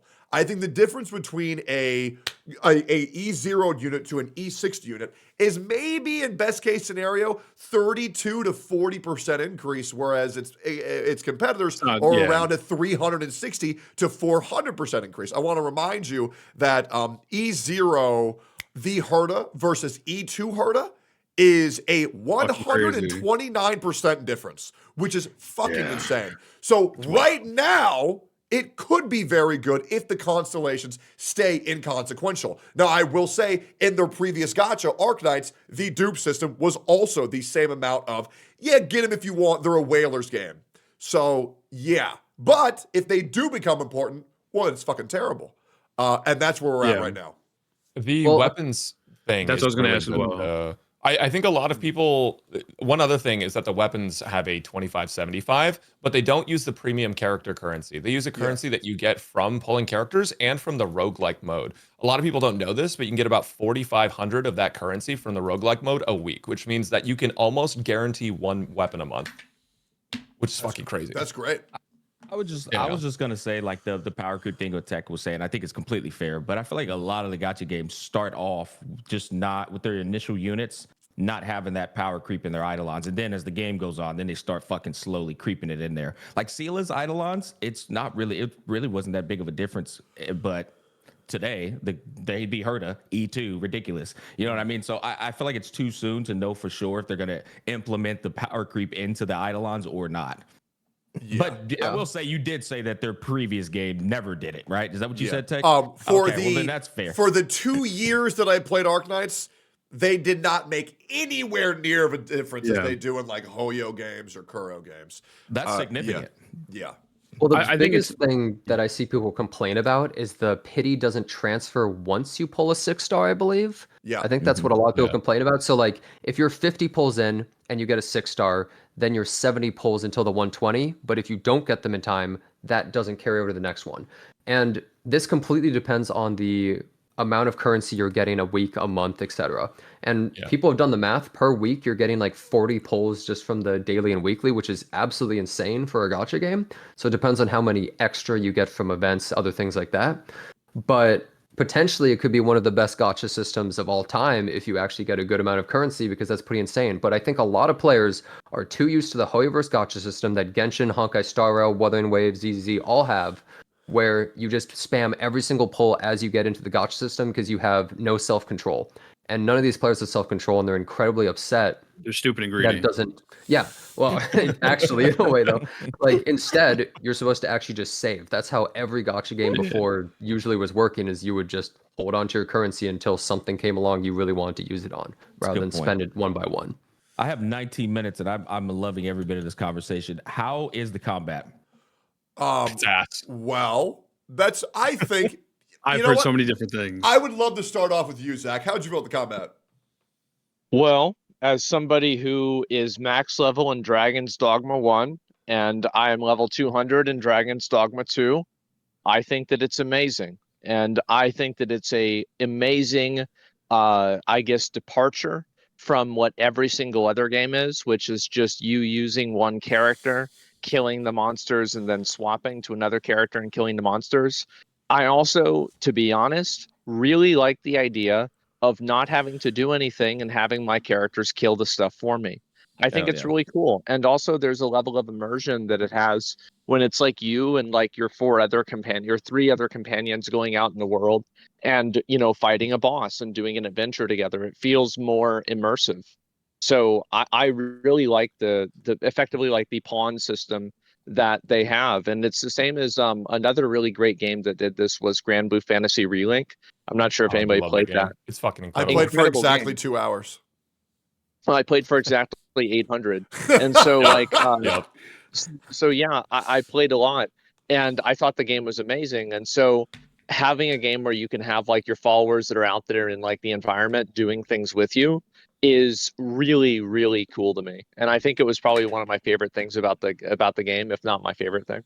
Somebody was complaining about the dodge system. What did you guys think about that? So, okay. So once again, I've already put up my review on this. I would like to also say I think the combat is fucking amazing. I think it's a it's a huge upgrade from where they were, because the alpha combat was fucking terrible.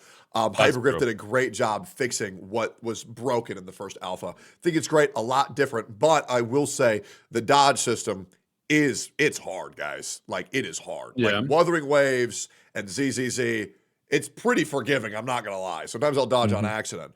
You can dodge way Is it like beforehand. Monster Hunter? Yes. Is it like Monster Hunter? Yeah. Without evade window. Without evade window. Just no evade window. It's really tight. It's the it's moment so you click precise. it is the dodge. Okay. It's like Monster Hunter or Dark Souls 2 with no adaptation. Oh fuck yeah, that's brutal. Yeah, it's really tight. But I also like it. like I like mean, it. the way the game plays, it's like with like Wuthering Waves, for example, or Elden Ring, you are expected to be dodging constantly. You're always dodging. With this game, you're not really expected to do that as much. They give It's more not like meaning to there's the these dodge. like 7 attack combos, so you have to dodge every attack. Well, the game is a lot slower paced. You're not. It's not as exactly. fast as Wuthering Waves and absolutely hectic, where you're just nonstop dodging, like dodge, dodge, dodge. Yeah. It's every attack you do takes longer, and you get stuck in place for longer. Same with the enemies. Everything has more meaning, kind of like a game like Monster Hunter, Yeah. where you actually have to be a little bit more that's what it sounds strategic. like. Yeah. Yeah. I will So Tech, say your problem. So I will say, I think the issue that people are going to run into is that the way that these monsters attack is going to give you that sense of familiarity with other games. When they rev up to attack, the light flashes, and then you dodge when the light flashes. This game, you have to dodge slightly after the red light appears for certain attacks. And I did, in a mere 2.5 hours, I adapted pretty quickly, and I was nailing dodges about 300% more of the time than I was when I first started the game. I'll be real, I was getting my ass kicked when I first started, but I do think there is a learning curve that players who are more familiar with timing will be able to. Chad, shut the fuck up. You can watch my gameplay. I'm not lying. Jesus Christ. But that's yeah. great. Isn't it a great feeling to actually get better and learn these things? Absolutely. This is what most of these gacha games don't do. They're meant for babies. Yeah. Any baby can pick up the controller and immediately win. I feel as though Arknights Enfield is much more difficult than these other games. If you fight some of the bosses, the first boss you fight, like actual boss, he has mechanics. He has like, he'll vacuum new places, he'll shoot stuff all over the ground, you have to dodge and not be in certain places, block things off. The game has way more difficulty in mechanics than any of these other gachas are, even early on. Yeah, So it seems like, oh my bad, it seems like it's really good though. Like overall, like it seems like it has possibly a really great gacha system. It has a good combat. I just had one question because I didn't get to see much of it. How's the base system? Because I feel like that's like a big turnoff for a lot of people. Yeah, we're going to talk about that in a second, but I would say Okay, gotcha. I haven't gotten to the bosses yet, and I wanted to log in to try a boss last night, and unfortunately, my account's banned. So I do not get to... Yep. What a shock. Yep. Man. Yep, so my ass got banned. Very unlucky. Brax, you were saying you didn't like the combat system. Did you want to go into detail? Yeah, so I think that the stuff that Asmon was saying about it being similar to Relink, where you have kind of like multiple characters on the field, I think that's fine. I like that a lot, actually. But what I don't like about it is how weirdly floaty it feels. Like, a lot of the combat in Which the alpha characters were you using? I tried a whole bunch of them. Okay. But I was playing Chen. I was playing the MC. Okay. I got the bunny girl. Yep. Yeah, I was playing a whole bunch of different characters. But what I remember in the alpha was dog shit for combat. It was just terrible. But it feels like they've improved the combat a lot, but I still feel like I don't make any impact when I do anything except for when I use my ult. Feels like everything else doesn't make a difference. I think there's also another couple issues with it. One is when you attack, you're stuck in place facing that certain direction as well, and every subsequent attack attacks that same way. The fact that might you can't be my issue, move actually, yeah. and like look where you're attacking and like swap the direction, I think is a huge reason why the combat feels a little bit stiff. And also some of the animations don't really make sense, where you'll do a super fast attack, but then you're stuck there for an abnormally weird amount of time, where they instead should make the attack a little bit slower, and the moment it ends is when you can move. So I think if they fix that, you would feel almost no issues. And I think I was trying to consider this from like an end game perspective, because obviously like we all want to know, like, is it worth actually investing into the game long term? Because like, is there something to do at the end? And I can't think of a way they can make an end game mode outside of like base building stuff where the combat would actually feel like rewarding, or like there's some kind of like skill expression there. I feel like it's going to be a lot of the like, okay, you just follow this strict rotation and then it's done. And it doesn't feel like it's going to have much modularity to it. So we'll have to see. But my first impressions of it weren't like the best. Okay, what did we all think about the energy system in the game so far? Because we barely, like, we're experiencing like level 5 combat, so I don't really want to go too fucking hard on the fucking game. Yeah. But there was the 3 bars, and when the 3 bars were filled, you could use 3 abilities. But then you have to wait for the bar to recharge to use an additional ability. You have to choose which ability you want to use. Just to make sure, is that pretty much more or less how the skill system worked in Arknights? I think that's how it works, yeah. Okay, great. I thought it was cool and also frustrating at the same time. But I didn't really want to hear my opinion again. Jen, do you have any overly positive or negative feelings about that? I think that it's eventually going to be the same as ZZZ, where you realize you only use your ult on one character. Yes. And I think the skill points are going to feel like that, where you're only going to use them on maybe 2 characters a lot of the time, unless they add a lot of complexity. So I feel as though they need to make it so each character has their own skill points with cooldowns potentially to subvert that, because that's what ZZ eventually ended up doing. I think that it could be a bit of a problem. Okay, Asmon, what do you think? I mean, I think if you're not using your characters at all, like you should be able to build characters for more of a support role, or build them for more of a DPS role or a tanking role. And so if you just end up having basically you and your primary companion, and then you have 2 basically NPC companions that don't really provide any real benefit, and you never interface or interact with like their character unless like you're doing a combo attack, that's kind of boring. Yeah. So I think adding a little bit more complexity to it would be a good idea. But I feel like what they're trying to go with is to have a less super reactive gameplay feel, and just kind of have it be more of like a strategy based game, kind of like, you know, the difference between Dragon's Dogma versus Elden Ring, or I think that they're contrasting it with something like Zenless Zone Zero or Wuthering Waves, because Were like you those able are to much more active combat. were you able to try the combo attacks that characters would do? Because it wouldn't have Yeah, like a long time, but it was like a really cool kind of feeling, right? And it has a lot of room yeah, it was for cool. being able to build teams, I think. Exactly. Yeah. I hate that I couldn't play this, man. Hey, you're all good, man. Yeah, Let's move sucks. to another controversial topic, which is the exploration. Now, me personally, I thought it was ass. I think having to walk everywhere and then set up beacons for you to eventually be able to glide from beacon to beacon will be pretty lackluster, especially for every first-time exploration experience. However, I did see some people say that it was okay because they played games like Xenoblade and they're fine with that.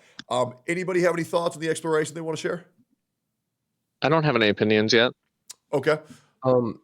I've played a good amount of the game so far, and what I would say is I think what they should do at the very end is have some sort of end game grind where you get pieces to build something like a motorbike. And I think That'd that be cool. as a reward for like an end game thing, like beating hard fights, getting all these materials to be able to traverse things way faster that you've already traversed would be a huge reward. But Yeah. currently they just have the zip lines, and I just did the tutorial for the zip line thing.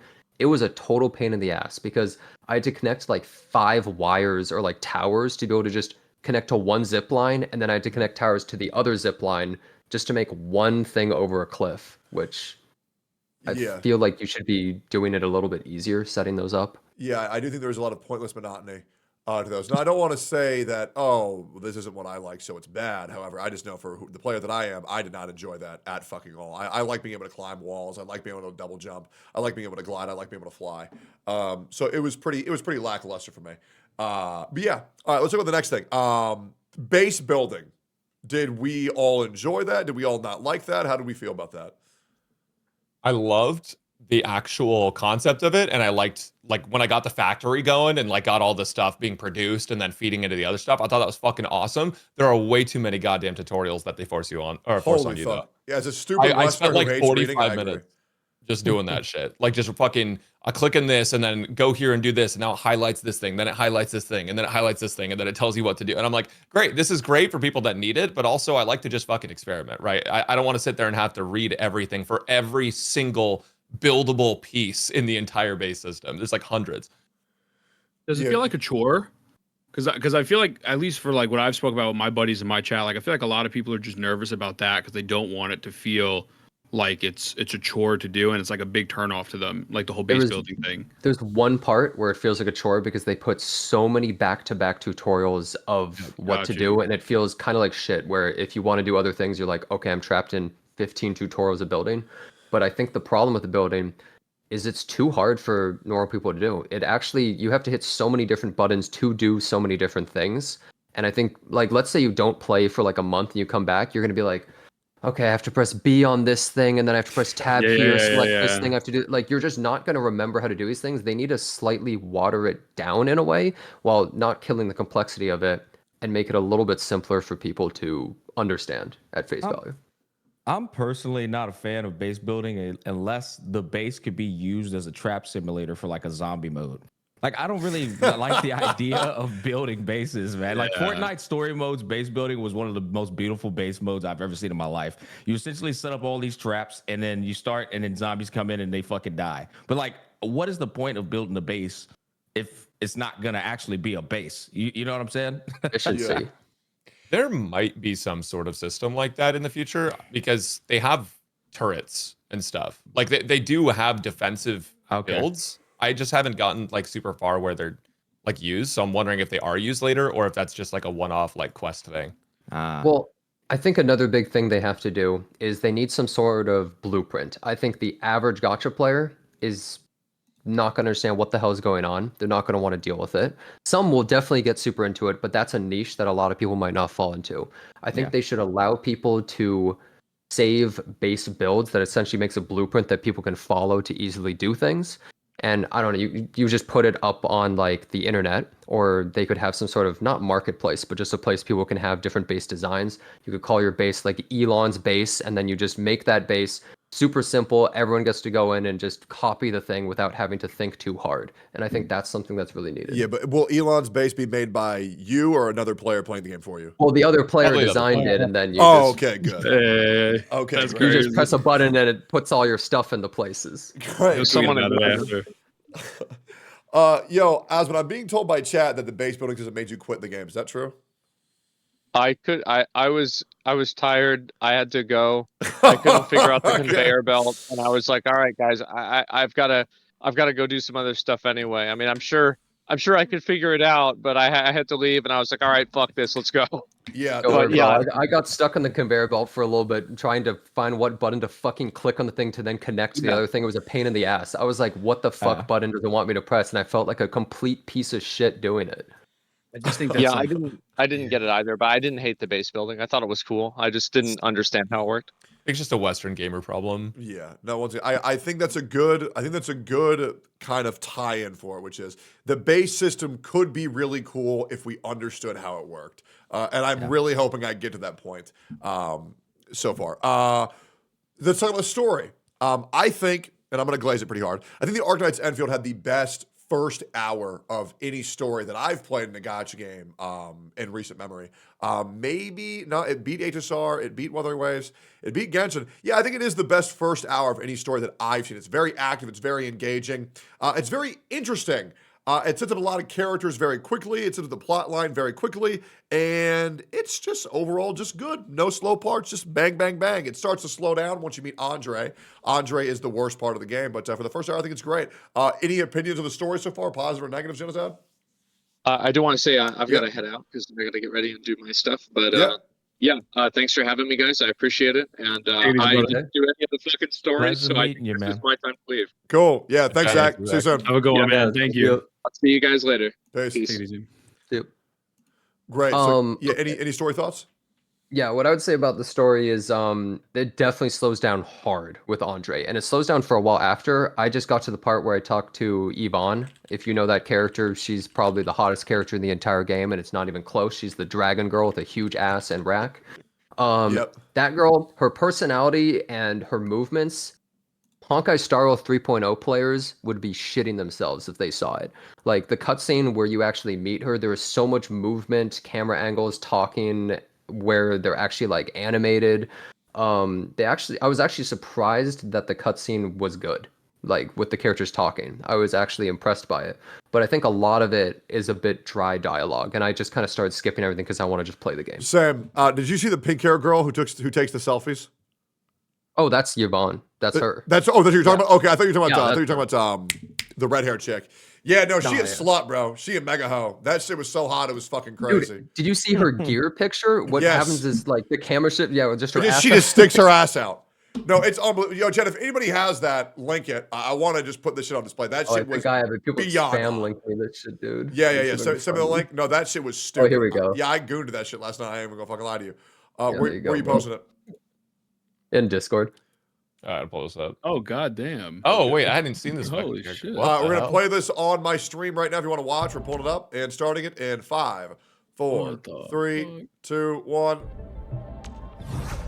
God damn, bro. That shit is just, holy fuck, that shit makes me hard. I'm going to fucking lie. I didn't even know you could get her in the game, but apparently the only way to get her is you lose the 50-50 on Levitain, and then she's one of the 3 characters you can, or 4 characters you can get. That's the only way to get her. Yeah, I wouldn't call that a losing 50-50. That's a win. I just won the 50-50 and got a fucking dupe instead of her, dude.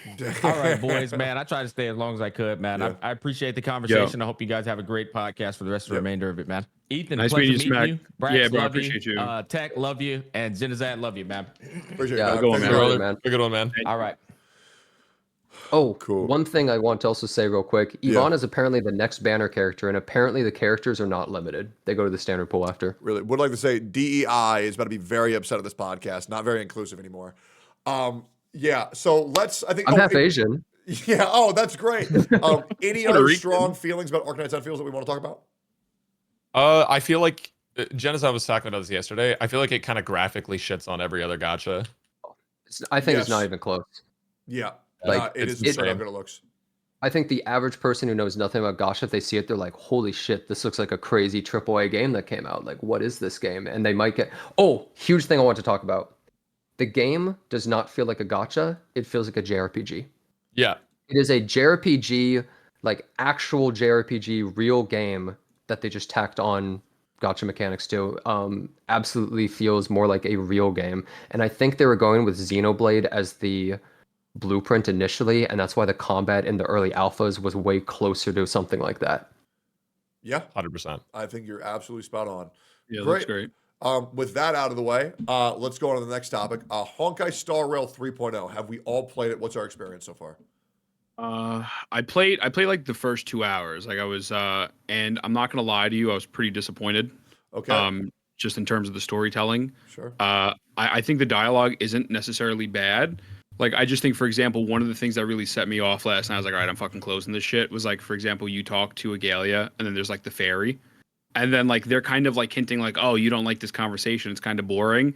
And then they're like, let's make it more interesting. And then they just bring up another fairy that sounds like fucking Paimon, as opposed to like telling the whole story she's trying to tell you. Yeah. And I'm just like, for fuck's sakes, man, like this is frustrating. Your thoughts, Brax? Early impressions?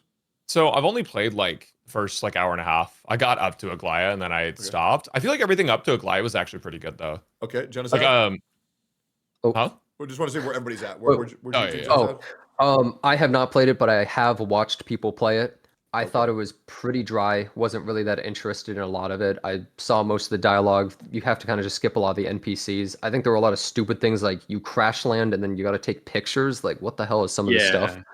Just like, I don't understand. Like, what the hell is up with this story? There's no urgency or like danger, really. Well, fuck. It appears that we're all unequipped to have this topic at length. I will say from I'm about 6.5 hours into the story so far. I will say personally, I enjoyed it quite a lot. I think My Day and Finon's relationship is great. I like the world of Emphorius. I thought getting there was cool. I like how March 7th isn't there. Yeah, I mean, I've been happy with the puzzles too. Smack finished the whole thing, but he just left sadly. I think the big issue with Honkai Star Rail is, from what I've played so far, is that it came out. I'm probably like 5% of the way through, 6.5 hours in. But I think the big issue is it came out immediately after Wuthering Waves 2.0, which is one of the best patches ever. Doro44 himself would finally have a truthful title if he were to call it a insane update, which is great for him. But when it comes out after 2.0, it had big shoes to fill, and I just don't think that it was possible to fill those because of the competition it had. But yeah, it's good, but it's not different enough from the previous storytelling. Yeah, go ahead, Ethan. That's exactly what I was going to say, because I think you're 100% right in the sense of like the Wuwa comparison, but I try to like just absorb it for what it is. I think for me, at least, the frustrating part about the Hoyo games at the moment is like, as you said, they're not really taking any risk with the storytelling. Like, for example, Genshin, you started off with Paimon and the Traveler. It's just a Paimon and Traveler. You go from each region. The cast doesn't really matter. They come up in a summer event. People are like, well, we want characters to mean more. And HSR, they make the Astral Express, and like you have that little group. And although March is annoying, it's kind of cool that you have all of these people around, but it's still the same static bullshit. ZZZ comes out. They have like the cutscenes, the anime style, and everything. And I just feel like Hoyoverse is clearly able to find a way to make these things more interesting, but they just don't apply it to their older games. Like they take a risk with the new one and just kind of leave the other one behind, in my opinion. Yeah, I think I actually kind of disagree with you, Tectone, that I don't think it was 2.0 that is making people feel this way. I think it's ZZZ. I think because ZZZ is made by the same company, it is direct evidence they can actually put an effort and try. They have a better way of storytelling with the comics, which I think we can agree is infinitely better than a black screen that says some bullshit. 1.4 was a huge update that listened to the players, fundamentally changed some of the mechanics and made the game way better. It did add ridiculous power creep character, but I think people were just excited about the changes, so they don't really care about that unless it's constant. And I think that ZZZ proved that they can do things, but that they just don't. That they just give zero fucks about the game. And 3.0, I think, is a huge breaking point for a lot of people where they wanted something new, exciting, cool, but it's literally just 2.0 again. There's nothing exciting other than I do the story and I'm done, and it's just the same as every update. Yeah, so so whether it's ZZZ, whether it's Wuthering Waves, who cares? But yeah, I just mean it's the same company. What makes this 3.0? Well, we're on a new planet, and that's pretty much Nothing. it. Yeah, You could have said the 3.0 is going to fight Hule or whatever, right? That could have been 3.0 is you go to, back to the Chinese planet to fight that. Like, what is cool about Amphorius that makes it such a huge, impactful update that makes you want to play? I just think they're doing nothing to innovate, and it's just frustrating because, again, like, what's the point? Like, it's all the same shit, and they're just making so much. No, they have 14 times the HP now. Oh fuck yeah! I'm excited. Yeah. Heart is gonna be That's what I'm trash in waiting 2 for, months man. or whatever. Yeah. It just feels lazy. It just feels lazy. I feel like the only time they really got backlash or a game didn't really do well is ZZZ, so they had to pivot immediately. But since HSR and Genshin, although I think they're kind of buns at the moment, they make so much money they're never gonna change. And so I feel like like there's a new character and there's new alt animations or whatever, and I could fucking use this person in pure fiction. It's just like, what am I playing this for? Because there's nothing different. What's crazy about 3.0 is that there is something that is very different. And the more that you become aware of HSRs just trying to keep you playing the game and stalling you, almost everything in 3.0 that was additive was longer stalling mechanics. Now, not only do we have bloat on every combat scenario, we have bloat on every dialogue option. We also have bloat on chest, where you touch a chest and then a purple guy comes out of the chest, and then you have to waste 2.5 minutes to get that guy to open the chest, as well as doors to where when you go to these doors, you can't open the doors. The doors have to unlock, do the unlocking animation, and then slowly open. And it's just like, what is going on? Like, why is there really so many artificial that slowers? player time for, I don't know, shareholder data or some shit. I don't know what's going on. That streamlined experience. Yeah. Tectone, it's 20 seconds, not 2.5 minutes. Really? Okay. Well, then I'll go into the game and we'll test it ourselves because I assure you, you're wrong. But yeah, we'll get to that later. Anyways, we don't really need to go any further on HSR 3.0. I feel like it's pretty cut and dry. We're all in agreement here. Anything anybody else wants to talk about that's pressing on their mind that we haven't gotten to yet? Well, I'm glad we're done talking about beating kids. Yeah, So unless we can go back, I guess. let's talk about Gacha. No, I'm fine. We solved race on the last one, so this one we had to solve parenting, I guess. Yeah. I guess my only thing is we didn't really touch too much on like the response of like the community to the FTC thing, because I feel like it just really shows how brain dead like just the community itself it really is. Like that was one thing that I kind of thought maybe we could touch on in the sense of like, obviously, like, I guess we're all just going to shit on the people who are like, yo, like you're defending a multi-billion-dollar company. But I just think it's like things like that and that toxic positivity is just why we'll never get like significant change to these games. I think the massive issue that I want to talk about with that isn't even the community action. It's the response of people who think that speaking against the company is in the majority. Yeah. It's not. Yeah. It's not simply at all. not. If you are a defender of Hoyoverse, if you are a defender of companies' malpractices, you are in the majority. Everyone knows that these games are paraded by toxic positivity. There's a reason why Doro's tweet got 42 fucking thousand likes defending the company. That was insane. And people against it maxed out at 1.1. These people need to stop thinking they're the underdog. They need to realize that they are defending a fucking dynasty. Exactly. And it's insane how many bootlickers there truly are in CCs as well as the people who support those very same CCs. It's a joke. It's a joke. And I only have to deeply understand that this comes down to people not understanding exactly what it is that they're saying. But yeah, it was sickening. Any thoughts on that, Brad? So I honestly wonder how much of that is just people that haven't played good ass fucking games before, because Gacha brought in so many like mobile gamers to like higher quality games, and it also brought in a lot of people that just never played games growing up into like actually starting to play shit. I know Genshin was a lot of people's first game. It's a lot of my friends' first games, which is, unfortunate, but it is what it is. But like there's so many people that look at this and they're like, this is great. Everything they're doing is great. When you have actually insanely fucking well put together games, like I guess Grand Blue Fantasy Relink was one of the examples that even Aspen brought up earlier, right? You have so many good games that people will just never experience and never try, and then they'll go to gachas and they'll be like, damn, this shit's fucking good. And I'll never understand how people can look at gacha as a system and be like, oh yeah, guys, this is great. Like there's no problems here. But $300 per character? Yeah, no, that's your fucking fault, man. That's not a company. Come on. Now, I will say real quick, the Hoyoverse did just put out an update. I'm going to read it to you guys right now. It was just posted. I have not read this before. Cognisphere statement to U.S. FTC settlement. Singapore, January 18th, 2025. Cognisphere, the distributor of Genshin Impact, has reached a settlement agreement with the United States Federal Trade Commission to strengthen and increase transparency around our parental consent and virtual currency practices. A statement from Cognisphere is below. Animation-style games and shows are all well received by global audiences and players across various ages. Genshin Impact is a popular free-to-play anime-style game designed for older teens and adults. While we believe many of the FTC's allegations are inaccurate, we agreed to this settlement because we value the trust of our community and share a commitment to transparency for our players. Under the agreement, we will introduce a new age gate and parental consent protection for children and young teens and increase our in-game disclosure on virtual currency and rewards for players in the U.S. in the upcoming months. Fantastic. And I think that's great. That's huge. Yeah, I think that's a W. The one thing they didn't address, I think, was using real money directly to buy the like boxes essentially, or like to pull.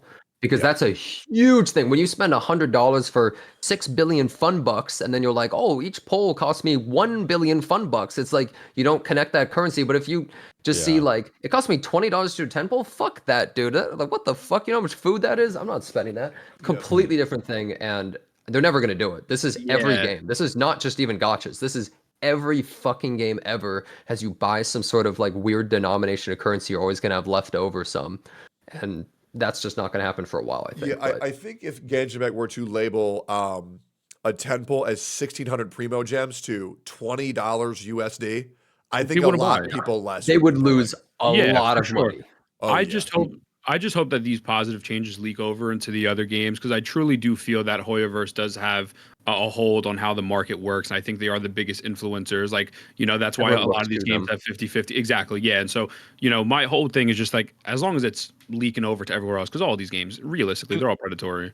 I think it will, right? Because we don't have the precedent. They've never done shit like this. They've never actually gotten on a game and been like, yeah, you can't do that. A lot of people are bitching about the fact that it's like, why Genshin? No, it's because it's a Chinese game. But like at the end of the day, that doesn't fucking matter, right? Because we need a game to be the example of, hey, you can't do this. Absolutely. Otherwise, it's never going to happen again. Exactly. Yep. Well, great. I think that wraps it up. Anything else? We all good?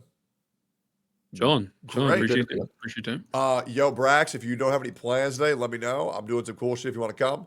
And boys, thank y'all for being here. Ethan, Genizad, Brax, thanks for coming. Hope y'all had fun. Yeah, had a good time. Nice meeting y'all. Invited me as always.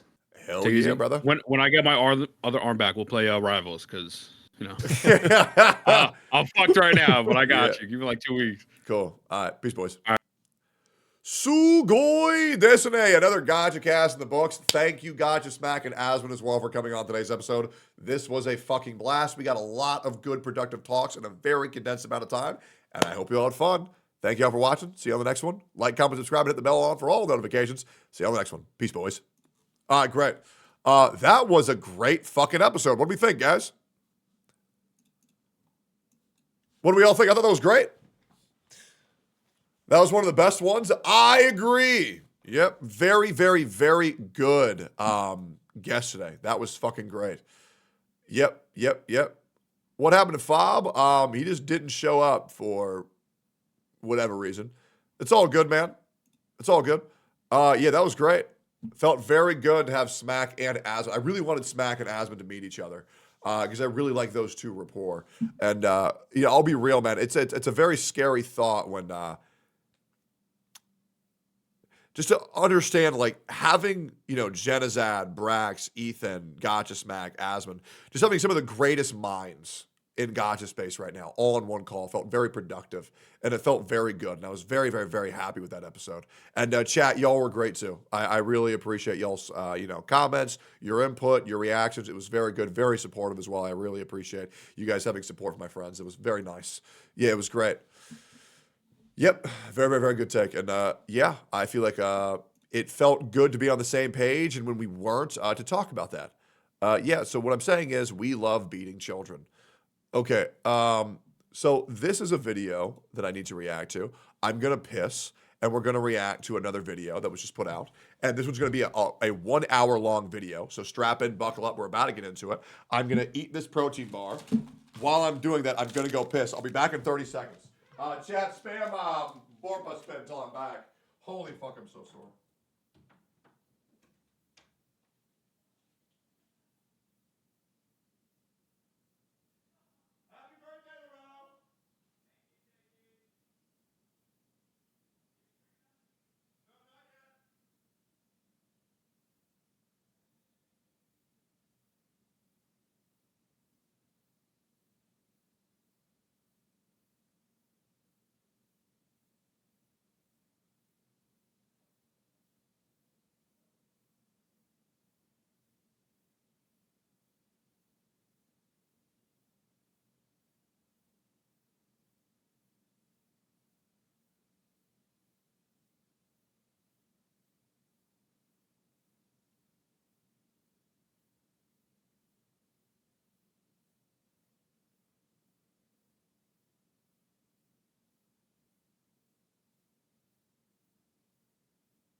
Chat. Okay. Okay, love you, Mom. Thanks, Mom. Happy birthday, Mom. Oh, not her birthday. Yeah, true. Yippee.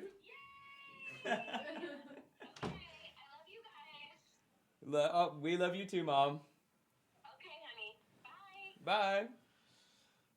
What a good person. Here, take a seat, man. Oh, okay. You're gonna have to deal with this one way or another, man. Wait, deal with what? Birthday the worst spankings? thing on everybody's birthday. Chat, it is LaRoe's birthday, so we are now going to join him. Wait. We're gonna sing him happy birthday, man. Oh, and he's gonna sit through the whole thing. Oh, God.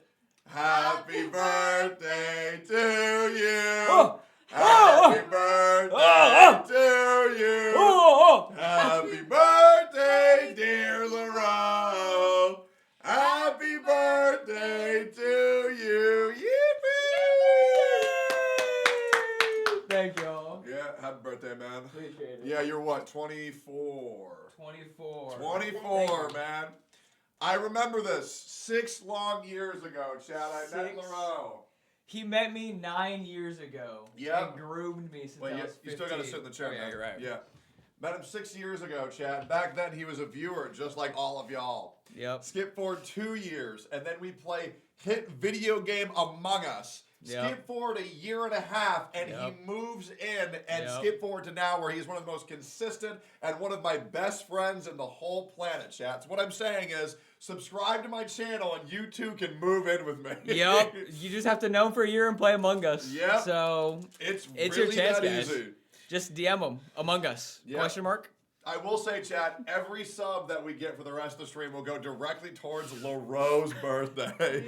Chat, and I will use the money for alcohol, liquor, and gambling. Yep, just like he did on Miskiff and Amaranth's Lover Host. Yup. That was a damn good stream, too. Yeah, that was a good one. That was a damn good stream, Did you ever too. see that one? No. No? But I've Oh, heard man. about It's it. probably you should. Yeah, you should. It was maybe like 30 minutes of me being funny as fuck, and then another hour and a half of me being absolutely cringe. And then a night of him almost dying. Yeah, and then I almost died. That's like a side note. Yo, Damn! Wait, I'll tell you how much I win gambling. All right, cool. I'll save that for Vegas. That's 11 subs, guys. Back. Yeah, I will say, chat, we do have plans at 250 for LaRoe, so I'm going to be wrapping up stream probably in the next hour or so. But yeah, I'm excited, man. I think today's going to be a lot of fun. I'm excited too. I appreciate it. Yeah, chat, what we did is we rented out a garbage truck, and we're going to make LaRoe pick up garbage off the highway for 8 hours. That actually would be sick. Well, okay, maybe not for 8 hours. Yeah. But that would be sick as fuck to do for like a little bit. Yeah, can't wait, man. That I'd be on the back. I'd be like Yeah, if you on a pirate ship. Have you done anything yet or no? Or did you just wake up? No, I've been up since like 9. Oh, okay. Yeah, I just called my whole family. Oh, hell yeah. So yeah. Who gave the best happy birthday? Honestly, my mom is always usually the best. Yeah. Yeah. Did you get any presents? They sent me one, but the every time they send a thing to USPS, it's always like 3 days late. Every time. Yeah, me and Sophia. We went to the gym already, bro. Yeah, I believe it. Yeah, we went for what? 2 hours? It was like an hour, 20 minutes. I You did sure? the stairs. What was for it, an 3 hour. hours? No, because Yeah, we got there. It was 8 hours. No. Yeah. No, We hold on. clocked in, Yeah. 8 No, hours. because we clocked got out. there, and then we waffled for a bit, and then you did the Stairmaster for an hour, and then I did cardio to match your hour, minus 15 minutes, and then I steamed for 30 minutes. Oh, it was like an hour and a half. Yeah. So 10 minutes on an hour 20. No, yeah. Anyways, I feel great. All right, well, I got you a present, dude.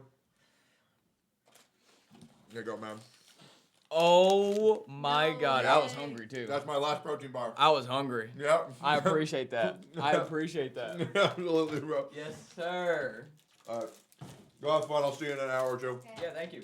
Yep. That's good, right? It's birthday cake. Holy fuck, man, you look jacked. Really? Wait, do that again. Yippee! Wait, no, you were grabbing someone off the couch and your arm looked fucking insane. Holy shit! Wait. What? Wait, chat, who looks huger? Let me stand where you're standing. You're a dude. What? Obviously, you're gonna look bigger than me. Chat, who looks bigger? Like they're saying me. No, they're not. I'm gonna go lift. No, that's crazy how you said, yeah, you look stronger because you're a dude. Yet yesterday when I said you're strong for a girl, you get upset. Okay, because that's just because you go. No. Listen,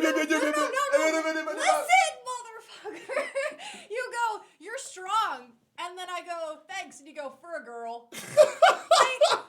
like you did it to be a dick. No, I'm just saying, for a girl, you're strong. Yeah, that's what it is. You could have said like if the pause wasn't there, it wouldn't have been as bad. Yeah, Chad, I took that personally. Chad, who's the dick here? It ain't me. It ain't me. They're only saying that because there's a photo behind me. I think women are just emotional and sensitive. That's what I think. Oh my god. Yeah. Okay. Wait, can you pass me Banjo? Oh, he's such a cute baby. That's why they hate you? Chat, to be fair, only 2 women hate me. The rest of the world thinks I'm great. Oh, hey, Banjo. Look at you. He's playing with Beppin. Oh, buddy. Oh, buddy. You're a good boy. Oh, my goodness. You're going to go to the gym right now? Yeah. Okay, well, I will say you need to be back here by latest 1 o'clock. 1 o'clock. Yeah. Will I leave at 1 o'clock? Yeah. What? Yeah, we have to leave one at 1. Okay, so whatever you're doing, just, you know. All right, I'm just gonna. I'll figure. Yeah, I'll be back. All right, cool. All right, peace. I bet 80% of blue-haired women in America hate Tectone. Probably. All right, cool. Let us have one more bite of this protein bar. And we're going to lock in. React to smack with you. Okay? Balls. That's it. Mm-hmm. Mm-hmm. Mm-hmm. Mm-hmm. Mm-hmm. Mm-hmm. Mm-hmm. Mm-hmm. Mm-hmm. Mm-hmm. Mm-hmm. Hold up. I gotta turn off my door.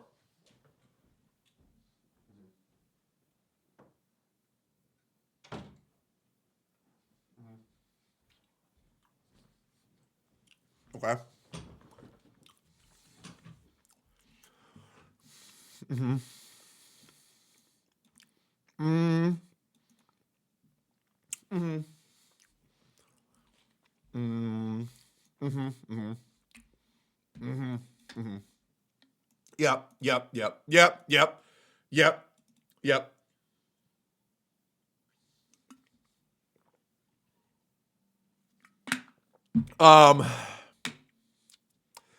Yeah. Yep. Uh-huh.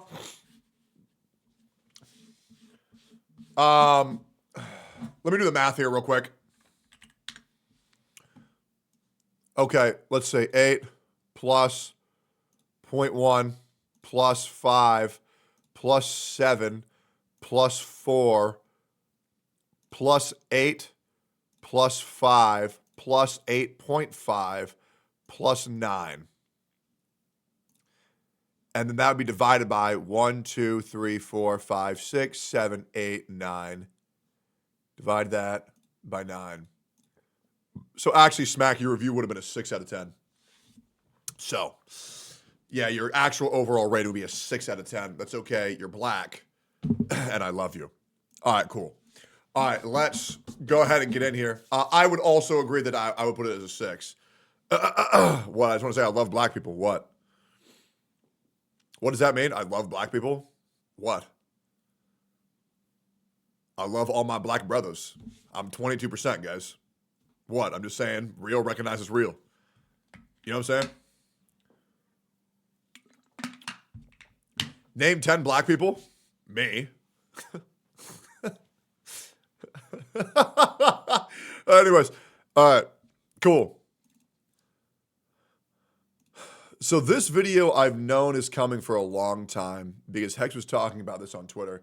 But I know a lot of controversy and mystery kind of swirled around this, and I don't really want to talk over to her too much, but I'm going to probably because I'm an ignorant douchebag. But this video is called Why Hexjuice Quit Gacha Content Creation. And me personally, I think Hexjuice presented a very strong, prominent, outspoken woman in the gacha space, which, to be honest, I really think that we lacked. And I really enjoyed her perspective on a lot of things. But I am actually curious, because she's never told me why she did quit gacha content creation. Let's watch.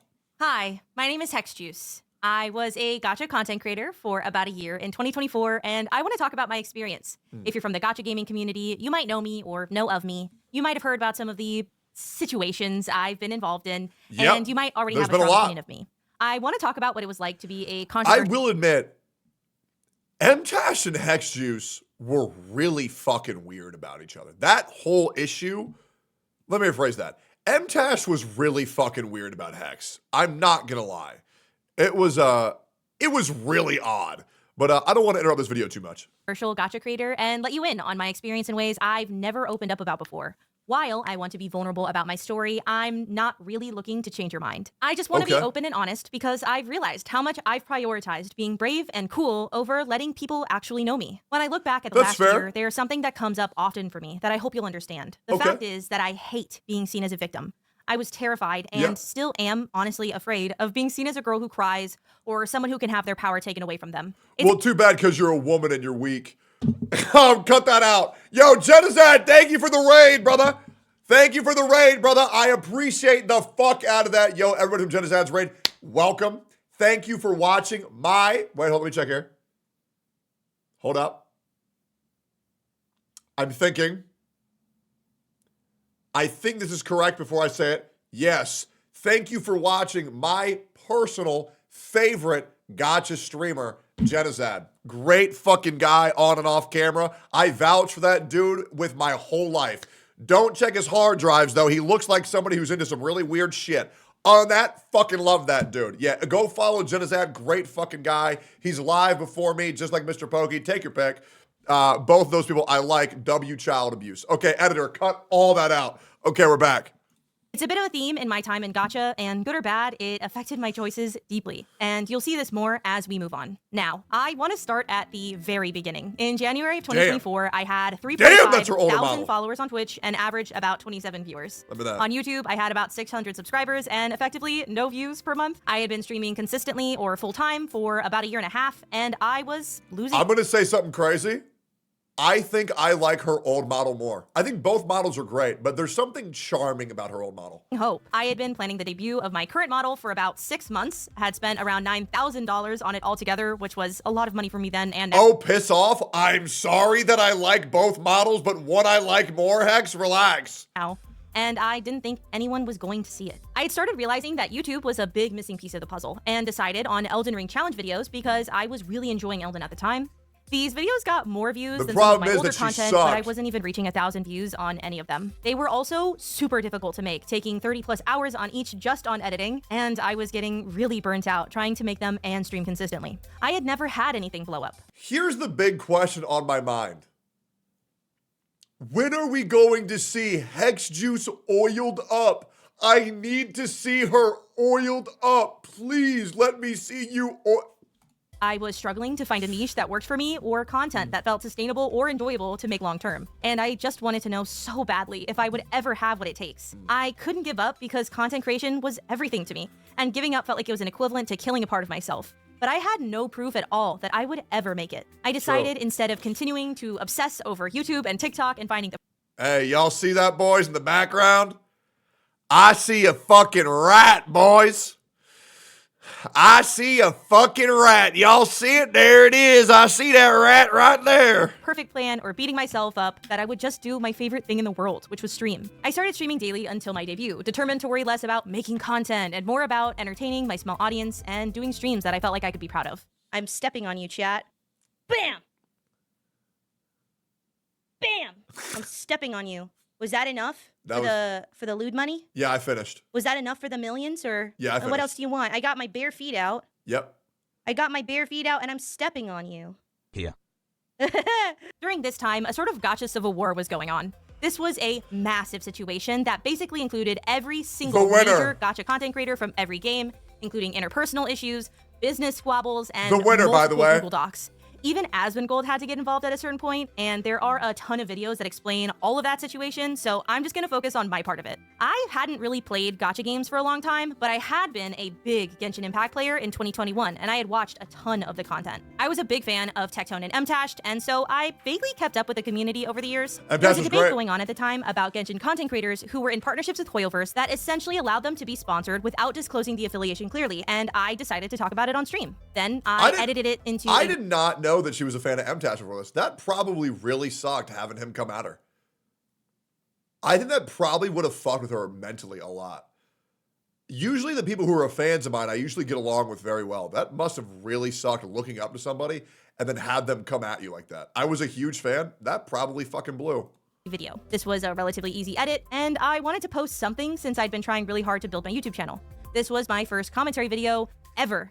This was my first video also to ever get over 1,000 views. Then it got 2,000 and then 5,000. And now, though it is privated, mostly because I think it's pretty shitty, it sits well over 6,000 views. My YouTube channel also hit 1,000 subscribers at the time, which was insane for me because the amount of growth was really shocking. I'd never seen anything like it before. I then made a video about a gacha content creator named Enviosity, who I admittedly was never a huge fan of because I didn't like that his content because he's a bitch! Mindset where free-to-play players were better than players who paid into the gacha system. I should be the only mother getting praise in the Genshin community because I don't spend money on Genshin Impact. In the case of the gacha civil war situation, the thing I had an issue with was how it felt like he consistently made other people responsible for his own choices and mental health. Get him out! I hated the first video that I made about this. It was crappy and short, and I was playing Placid Plastic Duck Simulator with my— I'll be real, that was one of my favorite videos I've ever watched from any creator. I thought it was so smart. I thought the insight was amazing. I don't like how she's underselling herself here. I thought it was amazing. my chat, and really, I was inexperienced in making commentary content, or realistically, any real content, so I made it again. People seemed to appreciate my common sense take about the situation and were really welcoming for the most part. What I didn't know— It's crazy how much people value common sense in this community, a community that otherwise very much lacks it a lot of the times. Is that a lot of the traffic I was receiving was because Tectone had watched my video on his stream. No one told me about it, and I didn't watch a ton of streams at the time, so I didn't find out until after I was working on the remake of the Enviosity video. Before anyone had bothered to tell me that Tectone had watched the video on stream, I got a follow on Twitter and a DM from Techie himself telling me that he liked my content in a very Tectone kind of way. At the time— Yeah, that sounds like me. What can I say, man? I like reaching out to creators that I react to, and I thank them for their service. It is what it is. Still, this meant the world to me.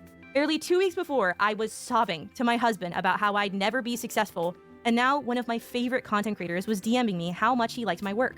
This was a huge deal for me, and I knew I had a chance to finally break through the wall I'd been running into for months. Tectone ended up re-reacting to my first Enviosity video, and then in the same video, he reacted to my second Enviosity video, and he posted both to his own channel, and I got a massive spike in growth. I was streaming like mad, editing my own videos after streams, and making my own thumbnails. I was barely sleeping, barely eating, and honestly, just completely desperate to take advantage of the opportunity I was given. One thing I didn't mention about the second Enviosity video is that I reacted to a small clip of— Let me translate that. Tectone saved my life. Tectone gave me a reason to live. Tectone is literally Jesus. about Envy from a gacha content creator named Mtashed. While I had been a big fan of his for years, admittedly a bigger fan of his even than Tectone's for a while, I disagreed with his method of discouraging viewers from bullying Enviosity, because it would make him upset. At the time, essentially, a lot of people were going into this streamer's chat to call him what is a kind of a baby slur in gacha, which is to be called a mint picker. I should be the only motherfucker getting praised for being called a mint picker. And Enviosity was having these really big emotional reactions, like anxiety attacks with heart rate monitors on, and sort of pointing the finger at the audience and other content creators for why that was happening to him. Dude, if Enviosity gets triggered by mint picker, and he's been so triggered he hasn't uploaded for 9 months due to that, go to any of my videos and see everybody shitting on me for being bald. Here's the thing, man. Just start to like terms that are used to insult you, and the internet doesn't affect you, man.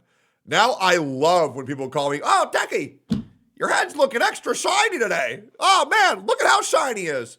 Don't let this based video distract from the fact that Tectone's bald. Tash's approach was to say, hey, don't do that because it makes him sad. And while I was critical of his perspective in the video, I always said how much I liked him and how I looked up to him. If you don't know Tash, he was kind of seen as a dad figure in the gacha space. He was kind of a goofy gamer, but I'd liked him since the early Genshin days, primarily because he was one of the only creators that ever really spoke out about the dangers of gambling in gacha games, which I thought was really cool.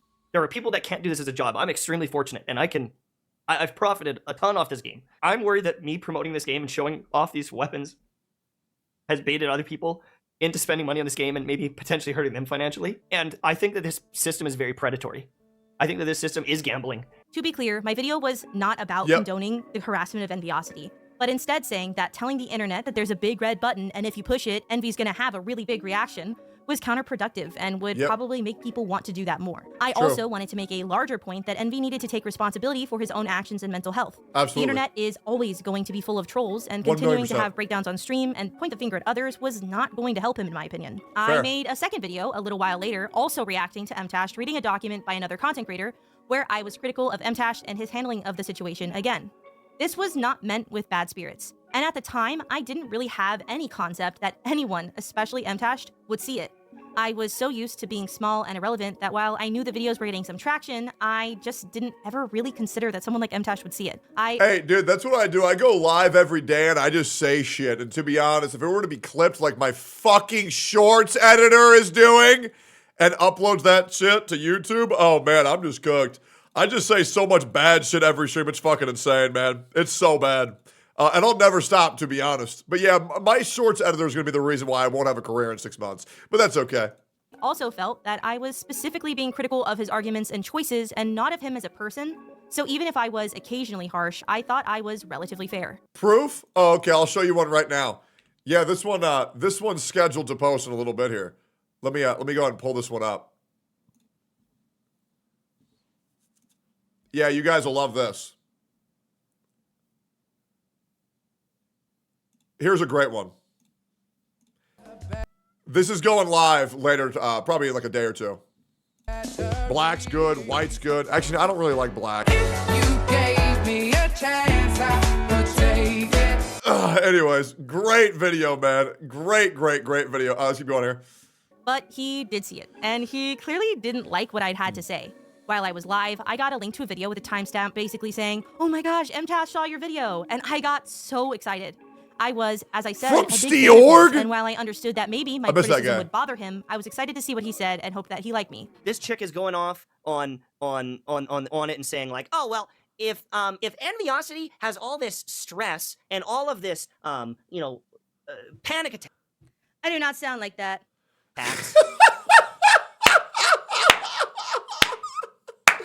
It really is. The number one way to belittle someone is take what they're saying and say it in a dumb voice.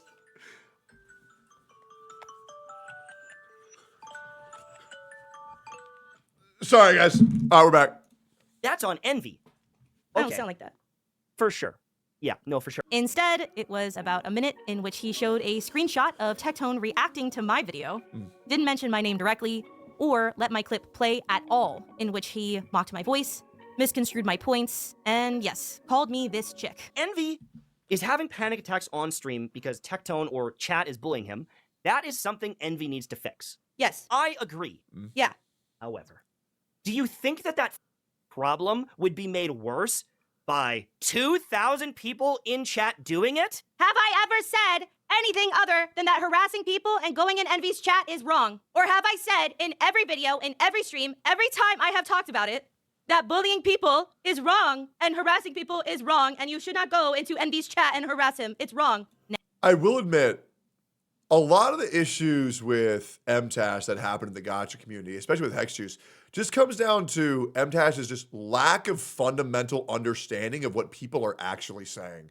And I tried to circumvent this issue with him due to me bringing out the notepad just so I could write down his own words and my own words. But even with all those like countermeasures taken into account, he just cannot understand shit. It is odd. He does have this kind of impressive way of just not getting anything that anybody's saying. It's honestly really sad. It caused us a lot of issues, but it is what it is. Now, I want to own up to my own mistakes in my response first, and maybe explain why I responded the way I did. First of all, I want to say that I was absolutely fried when this happened on stream. Like I said, I was streaming daily, putting out as much content as I could 100% on my own, and I was extremely sleep deprived. At that point, I was getting maybe 3 hours of sleep a night, and I was more than a little loopy. The day before, I'd done an impromptu stream that was about 8 hours going over that other document, and I'd edited that video myself after that stream to post the next morning. I'd also never dealt with any conflict like that live before. I had just gone from maybe having 30 viewers a stream to having well over 100. And realistically, this was a content creator that I looked up to, blatantly disrespecting my words and mocking me. As much as I didn't want to be hurt by that, I was, and my response was certainly not my most eloquent. Yes, I understand now that he was not mocking my voice for being a shrill and annoying woman. He was just mocking my voice for being a shrill and annoying nerd. I made the mistake of asserting that it was a sexism issue, and I walked that back immediately when it was explained to me. Other than that part of it, I stand by my anger at the situation. Well, that's weird because MTash admitted that he was calling you a chick to be sexist. So I don't know why you're walking that back. I don't know if she remembers that. MTash legitimately was saying that he called her a chick to be derogatory. He did. That literally happened. Huh. Weird. All right, maybe she forgot. Situation. To this day, I don't know why I was included in that video. It was random and unnecessary, and I was not important enough to address at the time. MTash could have. Oh, I also said he mocked my voice because of sexism? Oh, okay, gotcha. And realistically, that's what I meant? Okay, ignored gotcha. me. But this is where the I'm terrified to be seen as a victim thing comes in. The reality was, I was hurt to be talked about that way.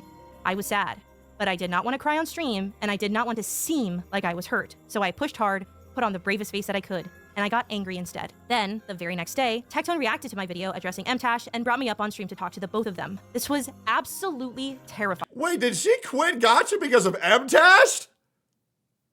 The more that I'm thinking about this, Hexjuice's entire career as a Gacha creator was kind of backseated by MTash.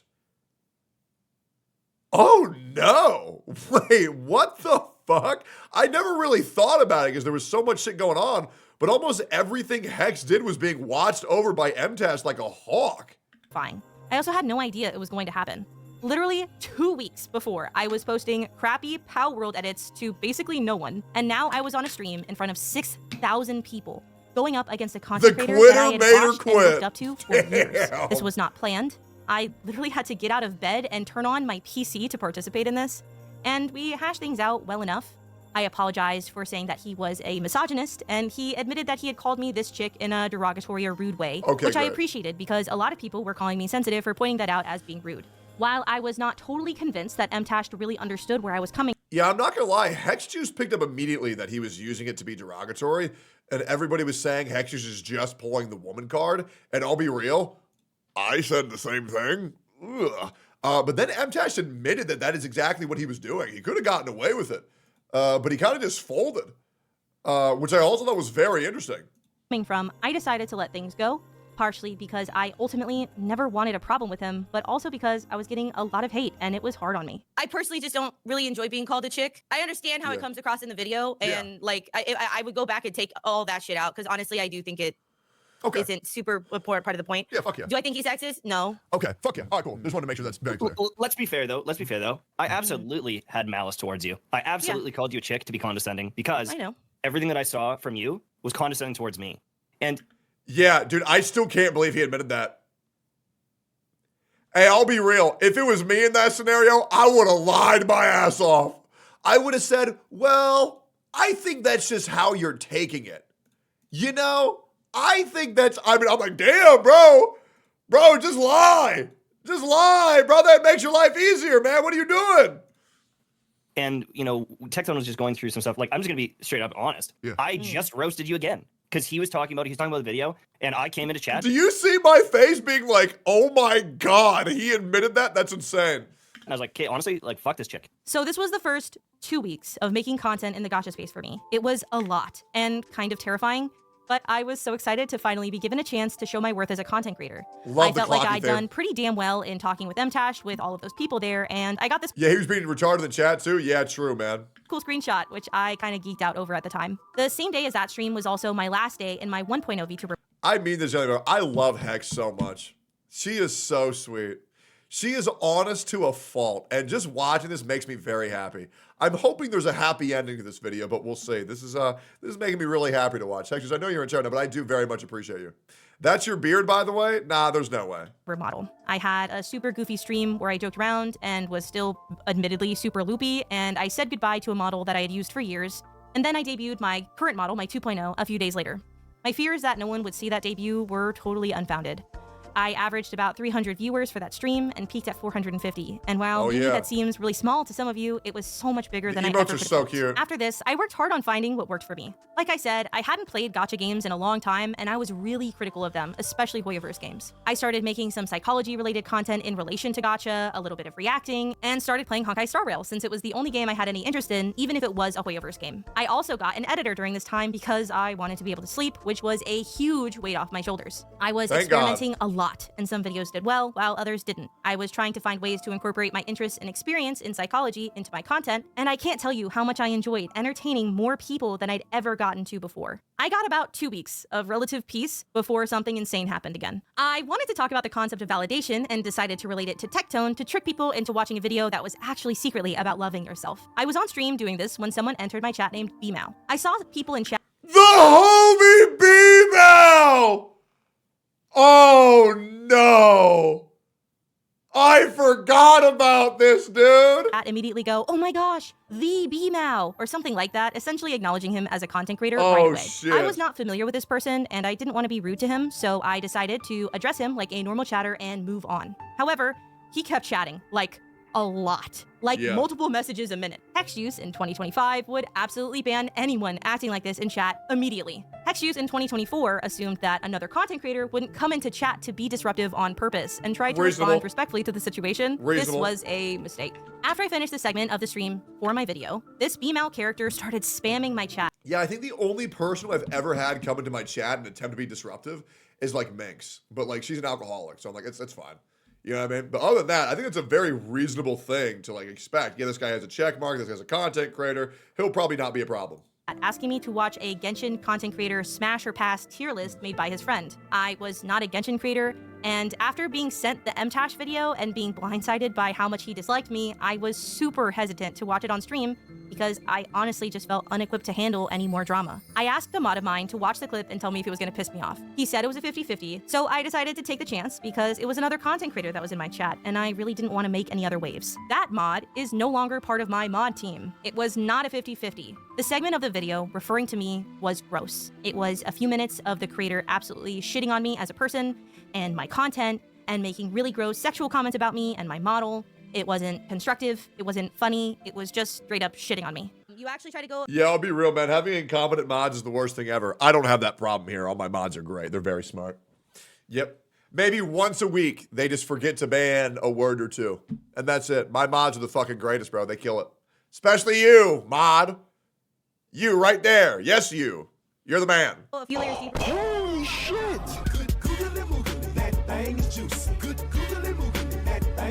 Wait, hold on. Wait, no. Wait, I told y'all, these VTuber models be making me act up, bro. Don't ever let me catch your VTuber model off guard, Hex Juice, because it's gonna get wicked and shit will be tragic. So I gave— Did bro literally just say that he's gonna rape a VTuber model? Like, what else does that mean, bro? Like, what a weird fucking thing to say, man. I'm not gonna lie, bro. Like, that's just insane. Gave the creator of the video, Yolan Slave Tao, and Bmao in my chat a piece of my mind and banned Bmao from my stream as I felt he was purposely drama baiting in my chat. When I called it rapey, people got mad, bro. It's because you're a woman. Yep, hopefully that makes sense. It's because you're a woman. And I genuinely didn't want any more issues after the MTash situation. I just wanted to settle into my content grind and move on. I had the worst feeling about it though. My gut told me that they weren't just going to let it go. Guys, this is going to be a fucking phenomenal video for you today. Are you guys ready for some drama? Some tasty, delectable ass drama because, man, guys, maybe you saw it coming, maybe you didn't. But today we're going to be talking about a recent revelation I have gotten. Some tea spilled, if you will. Well, actually, not really much of a drama, but I might as well call it one because apparently for the content creator I'm going to talk about today, all I want to is talk about drama. So let's get into it. Today we're going to be talking about a content creator named Hex Juice. A few days later, a video came out from Yolan Slave Tao called Hex Juice is a deranged hypocrite. He had run a GitHub script on Twitch to rip my VOD. I ripped this guy's video apart. I miss these days, man. I miss these days. Despite me unpublishing it. which I didn't even know you could do, and used the footage to paint me in the worst possible way. And he also leaked his browser history where he was jerking off to fart porn. That's real shit, by the way. Cut any context of me being reasonable, tried to destroy my character, sexualized the absolute hell out of me, and even made fun of my husband, who isn't a content creator or involved with content at all. It was the creepiest, most uncomfortable thing I had ever seen. My mods also realized that the same person had been banned from my Discord a while before. It was memorable for a few reasons. One was because he kept asking when the oiled up Hex Juice model was coming, even after I warned him personally to stop being a pervert. This is where the oiled up joke comes from in the gacha space, by the way. You're welcome, I guess. The second was because that person had a 1,000-tweet dissertation on his obsession with the Genshin character Yelan that made my mods feel really uncomfortable at the time. I was honestly, genuinely so terrified at that point. I was so new to gacha content creation, and the video made me look so bad. Shockingly, it was also getting a lot of support, especially early on. The next day, Tectone reacted to the video, and Tao went on multiple streams and made an absolute damn fool of himself. So you like don't like. You're welcome. The grand savior of gacha strikes again. It truly is what it is. Whether you love him, whether you hate him, you watch him. Everybody's favorite gacha content creator, Tectone, Techless the Third. Or what? Oh man, Tectone, dude, no, look, Tectone, I already said before, you're my favorite bald man, second to Saitama, dude. I'll draw it out. Do you like colors? What's your favorite color? You like blue, like Galon? We'll do blue. All right. Yes, So thank you for saying her name. That's so great. I should have clipped that. I got you, bro. But you understand that that's because you are retarded. Yes, I am retarded, bro. Okay, cool. And I did my own stream, focusing on Man, he just has a way with words, don't he, boy? on how I handled the situation with Bmao, since that was technically the point of Tao's video. What a lot of people don't Yo, Chad, who did I bitch harder, Tao or Gateo? I can't tell. Personally, I'm leaning more to, I think Gateo was 100% my bitch, 100%. Right? Yeah? Yeah, it's tough to say, to be honest. know about the Tao situation is that this was far from his last video talking about me. He made 2 non-apologies for attention shortly after, where he continued to make really gross sexual comments about me and eat pizza loudly into his microphone for some reason. Then, over the next several months, he continued to make videos about me, including another apology video, which I believe was posted on April Fool's, where he made the thumbnail art that he commissioned of my oiled up model, which I don't believe is currently visible on his channel. Another one attempting to assassinate my character that he specifically posted on my birthday to upset me. And another essentially talking about me and a few others being Tectone's breeding partners. And the last one posted about 6 months ago, in which he essentially puppeted my VTuber model doing a sex act. Yeah, but like, who isn't? Like, who isn't? Never mind. I don't want to say more than that because it's really disgusting and it That's makes me weird. really uncomfortable, but it was really fucked up and it Yeah. was shocking to see. Some of these Nah, it's videos definitely got weird as views, fuck. some didn't, and some no longer exist on his channel. But this dude purposely and specifically sexually harassed me via his YouTube channel for months. All of Yeah. this began a month into my content creation in Gacha. As for the other content creator in the situation, Bmao, he made a video in which he apologized to me for essentially having no social graces in the situation, but didn't mention at all the fact that he had aided his friend in trying to assassinate my character and supported him publicly multiple times for it. Yeah, why would he? Because that would make him look bad. As of writing this script, that video of his apology is no longer visible on his channel. I won't lie, that shit was high-key traumatizing. Sure. I think I got through it looking all right publicly, but I it think felt so, like too. I'd been thrown into another dimension at that point. Tao was outed as like a scat fetishist, not even as a Yep. joke. Like that was something he was actively involved with, and I just had to try to roll with the punches as best as I could to move on. After that, I tried to create some sense of normalcy. While I made critical content, I didn't really want to be part of interpersonal drama like this. And while many understood where I was coming from, This video worries me because like I've been through so much horrible shit, and I'm starting to think, why am I so unaffected by so much of this shit? Like, guys, you gotta understand, I had like career and life-threatening accusations thrown at me, and then I just went live the next day. What's wrong with me? Am I fucked up? I feel like I'm fucked up. I don't know what it is, but anyways, I'm gonna be bald. It's probably bald.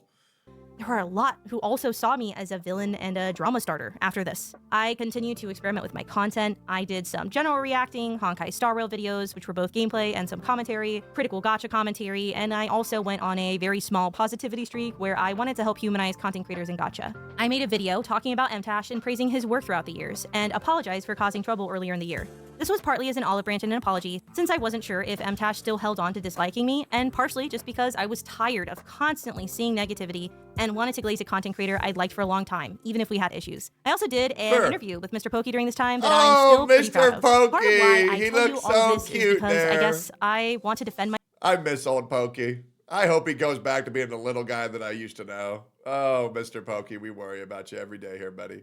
myself. I didn't go into gacha with the intention of being this like interpersonal drama slap creator, and I didn't really intend on going into gacha at all in the beginning. I was just enjoying being able to make content that some people actually saw, and was appreciative of the opportunity to learn and make better and better content. I got into a few minor scuffles with the Honkai Star Rail community at the time, the biggest being the Dr. Ratio incident. I want to say first that this was not intended to be a big drama video. It was a video that I admittedly sort of slapped out about how I felt the new player experience was not very good in HSR. The point of the video was actually not about the character Dr. Ratio at all, but I briefly mentioned that I felt he was not a good recommendation for new players despite being free at the time because he was a more situational unit. The problem as a new player with Dr. Ratio is multifaceted. So he needs other characters to be good. He needs really good relics to be good. And it takes a very, very, very, very, very, very long time for players to get to the point where they can actually farm relics that are good enough for him. In no way is Dr. Ratio free-to-play friendly. Free-to-play players will have him, but that does not make a character inherently free-to-play friendly. I was absolutely shocked by the response to this. People were really, really upset. I think the thumbnail was admittedly part of the problem, as it was clickable, but honestly, I felt like this was an incredibly lukewarm take that brought on an absolutely insane amount of hate. This is still the thing that caused the most problems for me long term, which is wild. For months afterward, any of my opinions would be discarded by some portions of the community because, well, wasn't she the one who said that Dr. Ratio was bad? Welcome to the Gacha community. Talking about like deep inner working emotional issues amongst like the treatment of like children in Africa, and then somebody says, yeah, but this guy didn't have 7140 on his Zila, so do we really care? No, I don't think we do, guys. We gotta wrap it up. Which, like, kind of, I had joked that he was the worst character in the game at one point, jokingly, but mostly I had just said he was situational. It still kind of boggles my brain how much this caused issues for me, since I still think it was a really boring opinion and not really worth being upset over. I was also dealing with an absolutely insane amount of harassment in Honkai Star Rail streams. Every single time I went into the category, I ended up having to ban multiple people for being purposely disruptive, nasty, and causing problems. Granted, I now know how to handle those things better, but having to ban 4 to 10 people on almost every single stream for a streamer around 200 viewers is super unusual, and it was really starting to hinder my enjoyment of the game and streaming overall. I mean, I got like 6,000 people right now, and I'll be real, man. I maybe ban like one person every 3 streams. You know what I mean? It's really, I don't know. That's crazy, to be honest. Joke alert! It's a fucking joke! Joke alert! Joke alert! It was a joke! So I more or less quit Honkai Star Rail. I don't think I ever fully announced it or anything, but Wuthering Waves was releasing in about a month. I was tired of the Hoyoverse and HSR tribalism, and I wasn't really enjoying playing or streaming the game because it felt like the community just fucking hated me. This starts my Wuthering Waves slop period. I made a video criticizing the advertising Kuro was doing. Yeah, Honkai Star Rail community kicked her out, boys. Yep. They kicked her to the curb. They say, we don't want your kind here.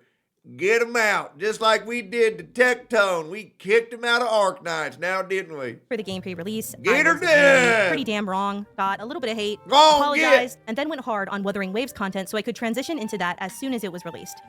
Mr. Pokey! What up, baby? Hope you're doing good, brother.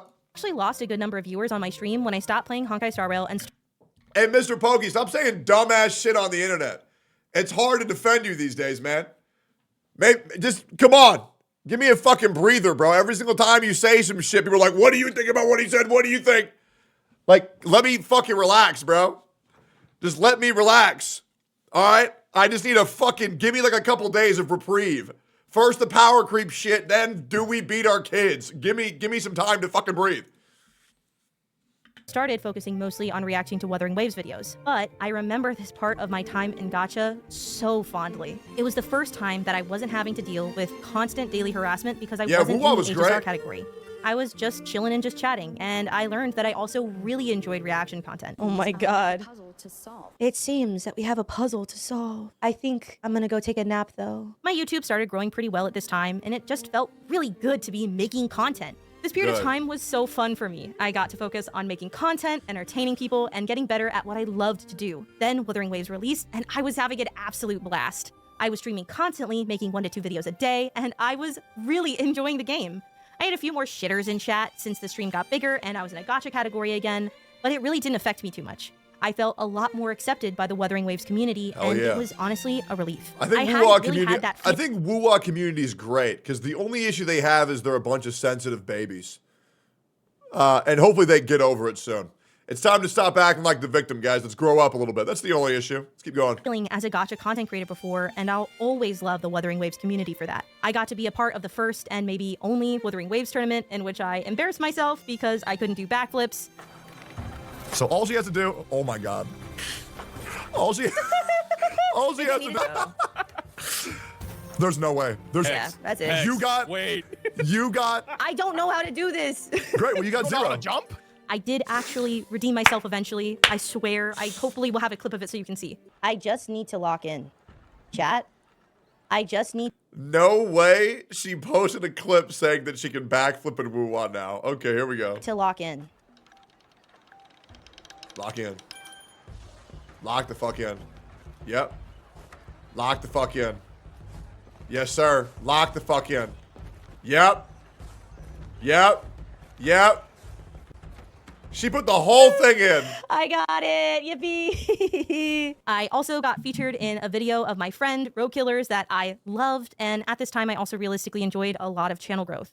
This is the best game that has ever been made in human history. Nothing will ever compare to the incredible work of Kuro Games on Wuthering Waves. This is the best game that has ever happened, the best game that has ever been made, and nothing will ever compare. Not only could Genshin never, Elden Ring could never, Hades could never, Hades 2 could never, no Dark Souls game, Baldur's Gate 3 could never, no one, no game, no developer could ever reach the heights that Wuthering Waves has already reached. This is the best game ever made. It will change you as a human being, and you will never be the same. And this is in no way an exaggeration or a joke. This is 100% serious. Wuthering Waves forever, Kuro forever, Genshin could never! I was also developing 2 different friend groups, which was a huge deal for me. Great. One was with other Gacha content creators who I got to spend time and learn from, and the other with my mods. So why'd she quit Gacha? Well, we're probably getting there, huh? We still got half the video to go, man. And some non-content creators who I got to do something other than talk shop and be a content creator with. This made me so happy, and it felt so good to finally be accepted. I'd never really had a friend group before. I'd always kept to myself and was kind of a loner throughout my life, so this meant a lot to me. There was one thing— Yeah, it should have stayed that way. I hate your ass. About this era that definitely affected me negatively, and that was some of the hate surrounding Gacha tribalism between Hoyoverse and Wuthering Waves. My thought process at the time was to make more clickbait— Am I crazy, or is Gacha tribalism like my favorite shit? Am I crazy? I love it. I loved Console Wars too. I think it's awesome. Or controversial titles and thumbnails, I think it's and then so have what funny. generally were more reasonable takes in the videos. My assumption was that while some might be incensed by the packaging of my content, they would watch and see that in general, I was pretty fair, though obviously biased against Hoyoverse a lot of the time. This was a mistake in my logic, and a lot of people just sort of assumed I was a super tribalistic Kuro bot, like a lot of other content creators at the time, and I got frustrated because their words would be attributed to me as if I had said them, as if my association to those other content creators meant that we were some kind of hive mind that all said and thought the same things. This issue also applied to my relationship with Tectone, which obviously bothered me and frustrated me sometimes. Yeah, ain't Hexjuice just female Tectone? Yeah, I already heard this take before from Tectone. Why are you saying it again, Hexjuice? When the fuck are you gonna oil up, woman? I was occasionally referred to as the female or VTuber Tectone, which I wasn't really all that offended by, but I didn't like how my hard work and my words would often be attributed to him or how his words would be attributed to me. Yeah, too bad, bitch. I ruined your life. Despite public opinion, I never really saw myself as a Tectone defender, especially after the first month or 2 of my content. Yeah, Hex isn't a Tectone defender. She's just a person who tells the truth. And here's the reality, guys. I've been fucked over by a lot of people. It's the goddamn truth. Anybody with a fucking brain can see that. Now, Hex just saying, oh, wow, Techie got fucked here. People don't like that because we live in a delusional community that likes to live in emotions and feelings rather than logical occurrences. So it is what it is. What I'm saying is, guys, I'm a victim and feel bad for me, please. May I have 5 gifted subs? While I agreed with some of his opinions, I didn't talk about them to defend him.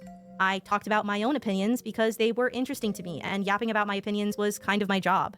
But obviously, this nuance isn't very relevant to the haters and was often overlooked. While I'll never pretend that Tectone didn't give me a huge boost, early on as a gacha content creator, I worked incredibly hard. I made a lot of content and I streamed a lot, and he more or less stopped reacting to me at all after the first 3 or 4 months, which I genuinely appreciated because it let me stand on my own 2 feet. I hated the way all of my success would often be attributed to him.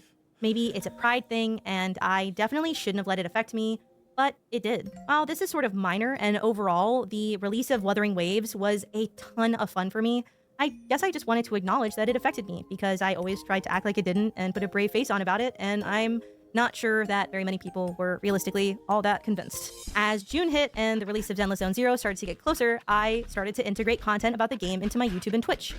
Oh no, are we gonna talk about this? Oh no. Oh no, dude. This is the reason why I will never debate another woman on my stream. Yep. Hell no. Hell no. This is where I ruined her life. Oh, here we go.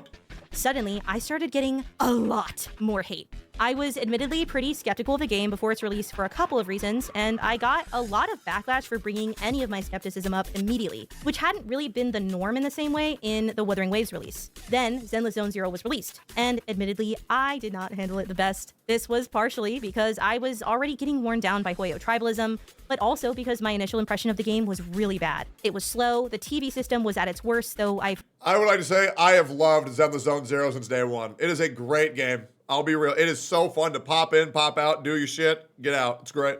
Heard it's since been fixed or worked on, and it felt like all of my concerns about the game were validated and more. I quit very publicly on day 1, making a big show of uninstalling it on stream and tweeting about it after. The fact that this is supposed to be quote-unquote better than how it was is insane to me, because this is fucking unbearable. I fucking hate these fucking goddamn fucking TVs. There's literally walking around in a fucking goddamn city, TVs, and like a crumb of fucking boring ass combat! This was dumb. I made a mistake. Yeah, you did. Yes, you did, girly pop. I knew grandstanding was stupid, and I did it out of frustration because I already had a bad impression of the Hoyo community and honestly just really hated the start of the game. I actually reinstalled it the same day and kept playing off stream, and then I played it the next day, and I realized eventually that while it wasn't like a 10 out of 10 experience, it was actually a pretty decent game. But this is not how the situation actually ended. I was really frustrated on stream because Tectone had been admonishing other CCs for giving up on the game too quickly, saying we had a responsibility to give it a fair shot since it was our job to give an accurate portrayal of the game. Am I crazy with that? Am I crazy with that take? Hey, let's play the game before we review it, huh, guys? You know what I'm saying? You know what's better than saying something is shit? Yep. While there's any room for error whatsoever? Playing the entire game, completing everything, and then saying, yeah, this game is shit. Do you not understand that if we say this shit right now, there is room for people to wiggle and budge? It's very important that I beat everything in this fucking game, and then if it's shit, I'll say that it's shit. But let's just represent the game for what it is. And I truly don't care how bad you don't like this game. You're ignoring a lot of the pros of this game. When I went back to playing it first, I was... I'll just be real, man. You know what? I'm not going to self-glaze. Listen, guys, I just feel like before we say this is my review of the game, just merely state how many hours you have played before you do it. That's pretty much it. I think that's pretty fair. You know, to say like, this is my 4-hour review of this game. This is my 48-hour review of this game. Just to let people know. I feel like it's not hard. I think the problem is when somebody plays for 2 hours and then says, yeah, the game's shit, I played it. But it's like, you played for 2 hours, right? That's my issue. Just say how long you played and then say, because these are long games. You know what I'm saying? pretty resentful about it, and I didn't feel like I had to play to the end game of Zenless Zone Zero, as he said, to know that I didn't like it. I also was getting a lot of hate and had a lot of chatters specifically coming to instigate drama between myself and Tectone and also other content creators, which was happening in a lot of our chats at the time. This culminated in a conversation between Tectone and I on stream that I genuinely regret. A lot of people don't understand this, but by this time, I consider Tectone to be a personal friend. We spoke relatively often and played League together a lot with other content creators, and he had always included me and made me feel very welcome in the gacha space. Yeah, the gacha space was a lot better, and we used to chill every night and talk, and then EO threatened to leak the server. And then I said, okay. Man, that shit made me so fucking mad. That shit made me so fucking mad, bro. I ain't gonna fucking cap you, bro. That shit pissed me the fuck off. I actually, let me see if I think I actually screenshot saved it. I'm pretty damn sure. Oh, yeah. Yep. I remember I saved the screenshot. I saved it. Hold on, let me pull it up. Look at this shit. So this guy puts HSRCCs probably have some secret Discord where they plan weekly drama to ensure views. Yes, our temple's an inside job. And then he puts, if I speak, ... Then somebody else responds with, Street saying you're getting negative edge right now, bro. And he says, I'm about to car cancel on this 2 stock if they keep playing with me. And I'm like, bro, just don't. Just don't. You don't joke about that shit, bro. It's so bad. It's so fucking bad. Grown man, by the way. Pretty sure EO's above 30, by the way. By the way, I reached out to this dude. He has never reached back. So I don't know if EO wants to talk or not, but I've been responding to that fuck guy. He has not sent me shit. So I got no idea what the fuck he wants to do. But like, it's been like a week. It's been like a fucking week. People will always have problems with him and will always have problems with me for being friends with him, and that is what it is. But the situation was that my friend and I were having a disagreement, and I was simply not prepared for the conversation we were going to have. I don't understand this like logic of like we have to see absolutely everything about a game to decide if it's actually not very good. And it's extremely obvious why I'm trying to play this game again, because I'm already having people come in here and invalidate me because I'm like stupid because I don't agree with you. I think so. I'm going to play more of the game so that I can have a valid opinion because you're invalidating people. Sure. That's the same reason you play Genshin Impact. But you asking me that is like in such weird, like it's such a weird thing to do. I think you're wrong in almost everything you've said this entire time. Okay, so then let me write it out. Okay, maybe we're having a communication. I'm gonna give you the benefit of the doubt. Maybe you're doing this accidentally. Okay, so I'm gonna write it down on my screen. Every word you say, I'm gonna write out. That was so fucking condescending. How? Because maybe you're not doing it on purpose. Yeah, Now, chat, I'm so sorry. I hate it. Yeah, I'll be real. Yeah, I really don't think I was being condescending there. I actually think I was just trying to help a friend out. I'll be real. But yeah, this was really weird. I think I was being like very patient and reasonable. Like I think I was just trying to help. I'm so sorry. I hate it, dude. No, it's all good. It's all good. Hey. Here's the thing you learn as an adult. You don't judge people by the one bad days they have. You know what I'm saying? You don't do that. You, as an adult, you realize, shit happens. You know what I'm saying? It's all good. Hex, if it means anything, I don't even think about this day. I don't. It's not a big deal. Me giving you the benefit of the doubt? No, because what you're saying, the full sentence of that is maybe you're being like kind of dumb, not on purpose. No, I'm saying maybe we have it. Okay, I think you're getting a little bit too emotional. I feel like we're having a communication issue here. I love that. Mm-hmm.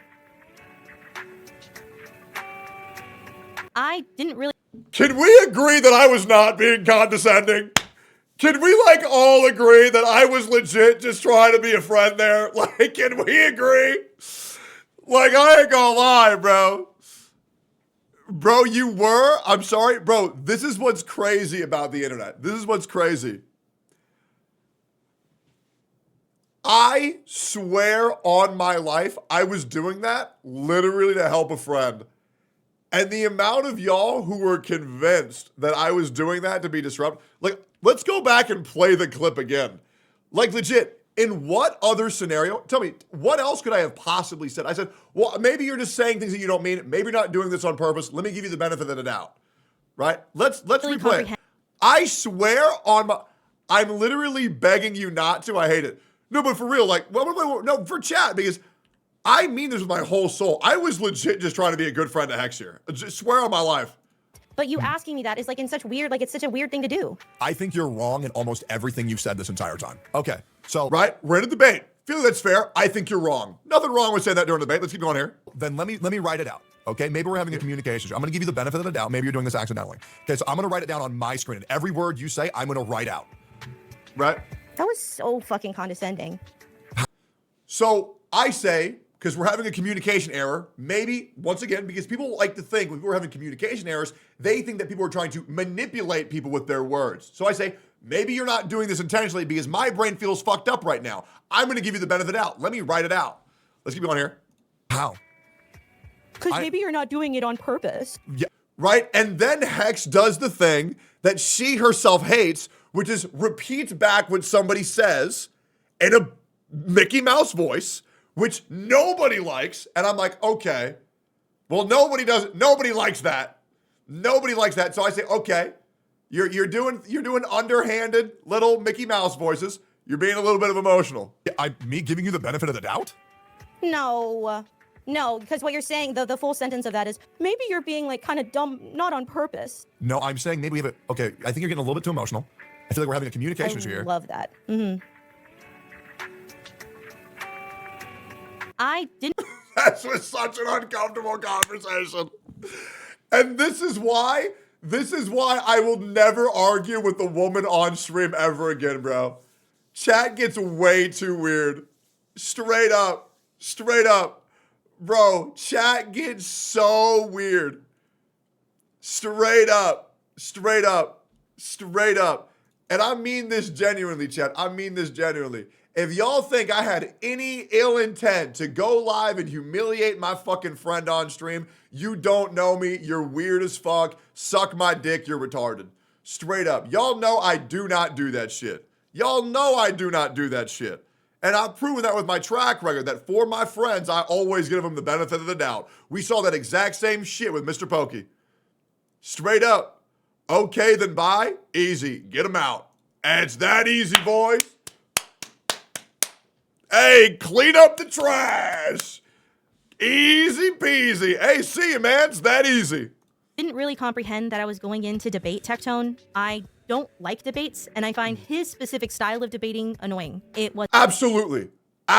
I do think that my debate style was very annoying unintentionally.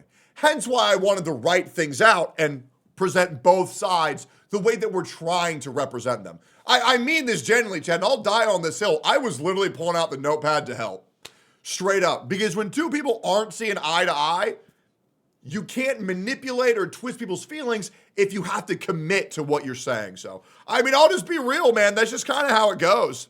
Wasn't clarified, and it got super heated. He said that I was being emotional. This was something that was used against me a lot in past situations, specifically with Mtashed and Tao, to invalidate me and put me down. It's also used this way against women pretty often, which he said later he wasn't aware of, but after that, I did actually get pretty damn emotional. The conversation just went south. I wasn't very coherent, and he was being pretty harsh on me, and I needed to get off the call probably 30 minutes before I did. After the stream, I was obviously upset. I didn't feel like I got a good chance to express myself well. The conversation went on to a lot of other topics that weren't really necessary. I think it's pretty fair to say that the argument got heated.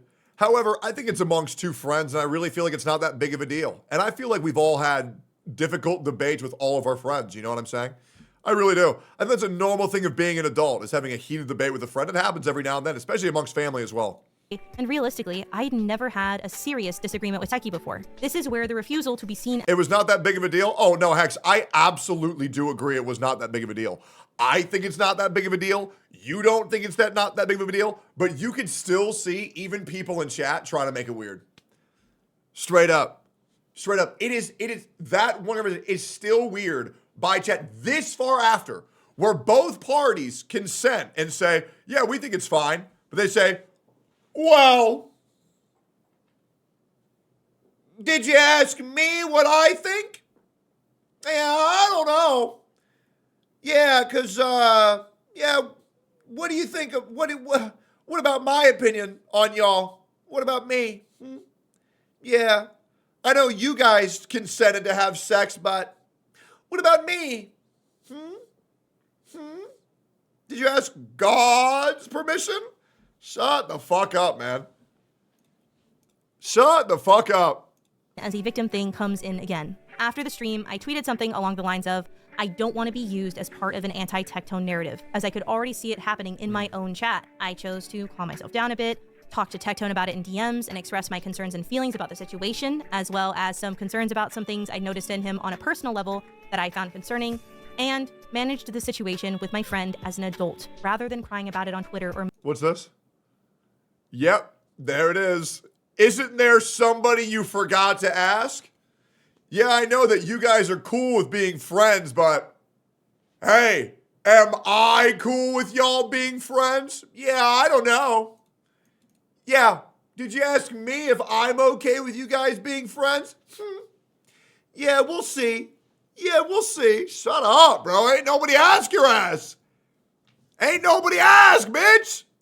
Or making more content about it. What I never said was that I wasn't upset about it, that I wasn't a bit hurt, or I thought that the conversation went perfectly and was perfectly respectful. I just didn't want to be seen as some victim of Tectone, and I didn't want to be used in a narrative like I was. I had a disagreement with my friend. Those happen in any friendship. Sadly, It was live and obviously, therefore, up to speculation, but I just really wanted to be seen as an adult person who could handle things on her own. This is more or less where the situation should... Wait, okay, real quick, Hex. Is your age public, Hex? Are you public about your age, Hex? No?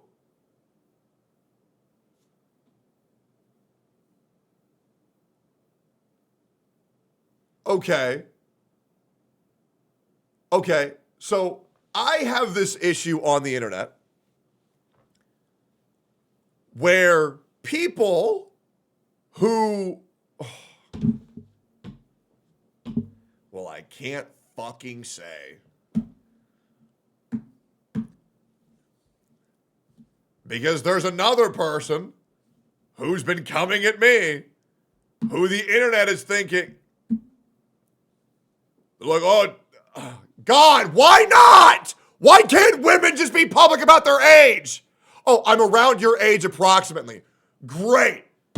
Great. Great. That's okay. That's all I needed. The problem is that people don't get that these women that I talk to are like mad young.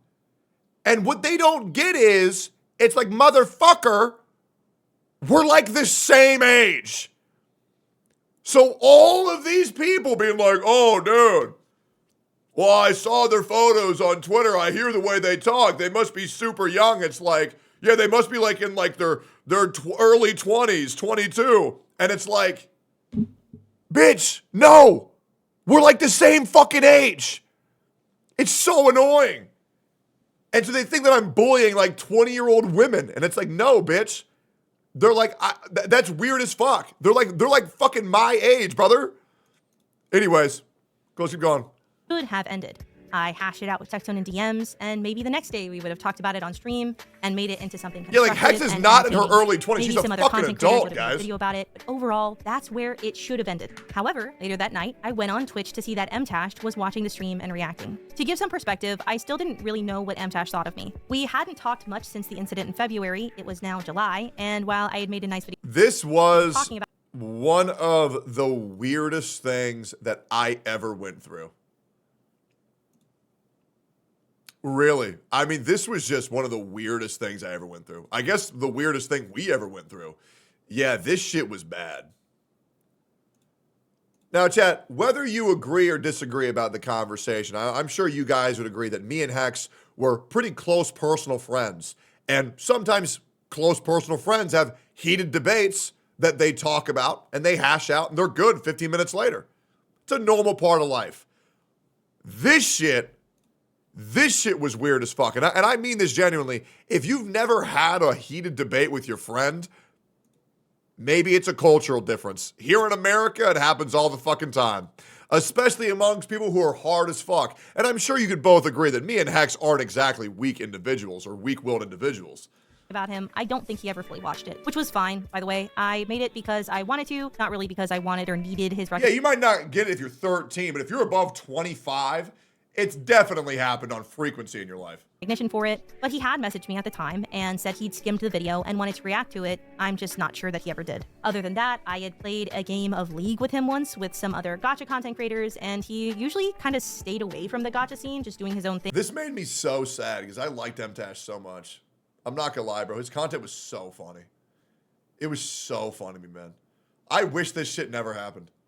I mean, it's good because I always knew it was going to happen because I could always tell that I liked MTash and he didn't really like me. And I was okay with that because I thought he was funny. But this shit just, man, this shit was sad, bro. It really was. So I genuinely wasn't sure. When I saw that it seemed like he was on my side or agreeing with me, it made me kind of happy. I still wanted MTash to like me, as stupid as that seems probably now. I came in after he'd been reacting to it for, I believe, about an hour, and if I'm being 100% honest and vulnerable, I was still a little upset about the situation and with Techie, so I chatted amicably and agreed with some of MTash's points. However, as the stream progressed, I started to realize that MTash had a much deeper issue with Tectone than just this particular incident involving me. He started talking about the past and his own experiences with Tectone, and it started to feel like things were going over lines that I wasn't comfortable with and I wasn't involved in. From pretty much day one, month one, there was a lot of arguments and negativity and fighting and all this stuff, okay? There's a lot of bullshit in the community. People roasted me, Atsu roasted me, Fob dunked on me, Envy didn't say nothing. That I never saw a clip, I never heard anything. Envy never said anything negative to me. I personally think that Envy was relatively quiet, but everyone else shit on me. Tectone shit on me, everyone did. I've never heard anything negative ever from Envy once. That's because he wouldn't upload it to YouTube. He would shit on you constantly, MTash. Just because you didn't see it doesn't mean it didn't happen. I would hate watch Enviosity all the fucking time, and that guy would talk mad shit nonstop about anybody who would spend money.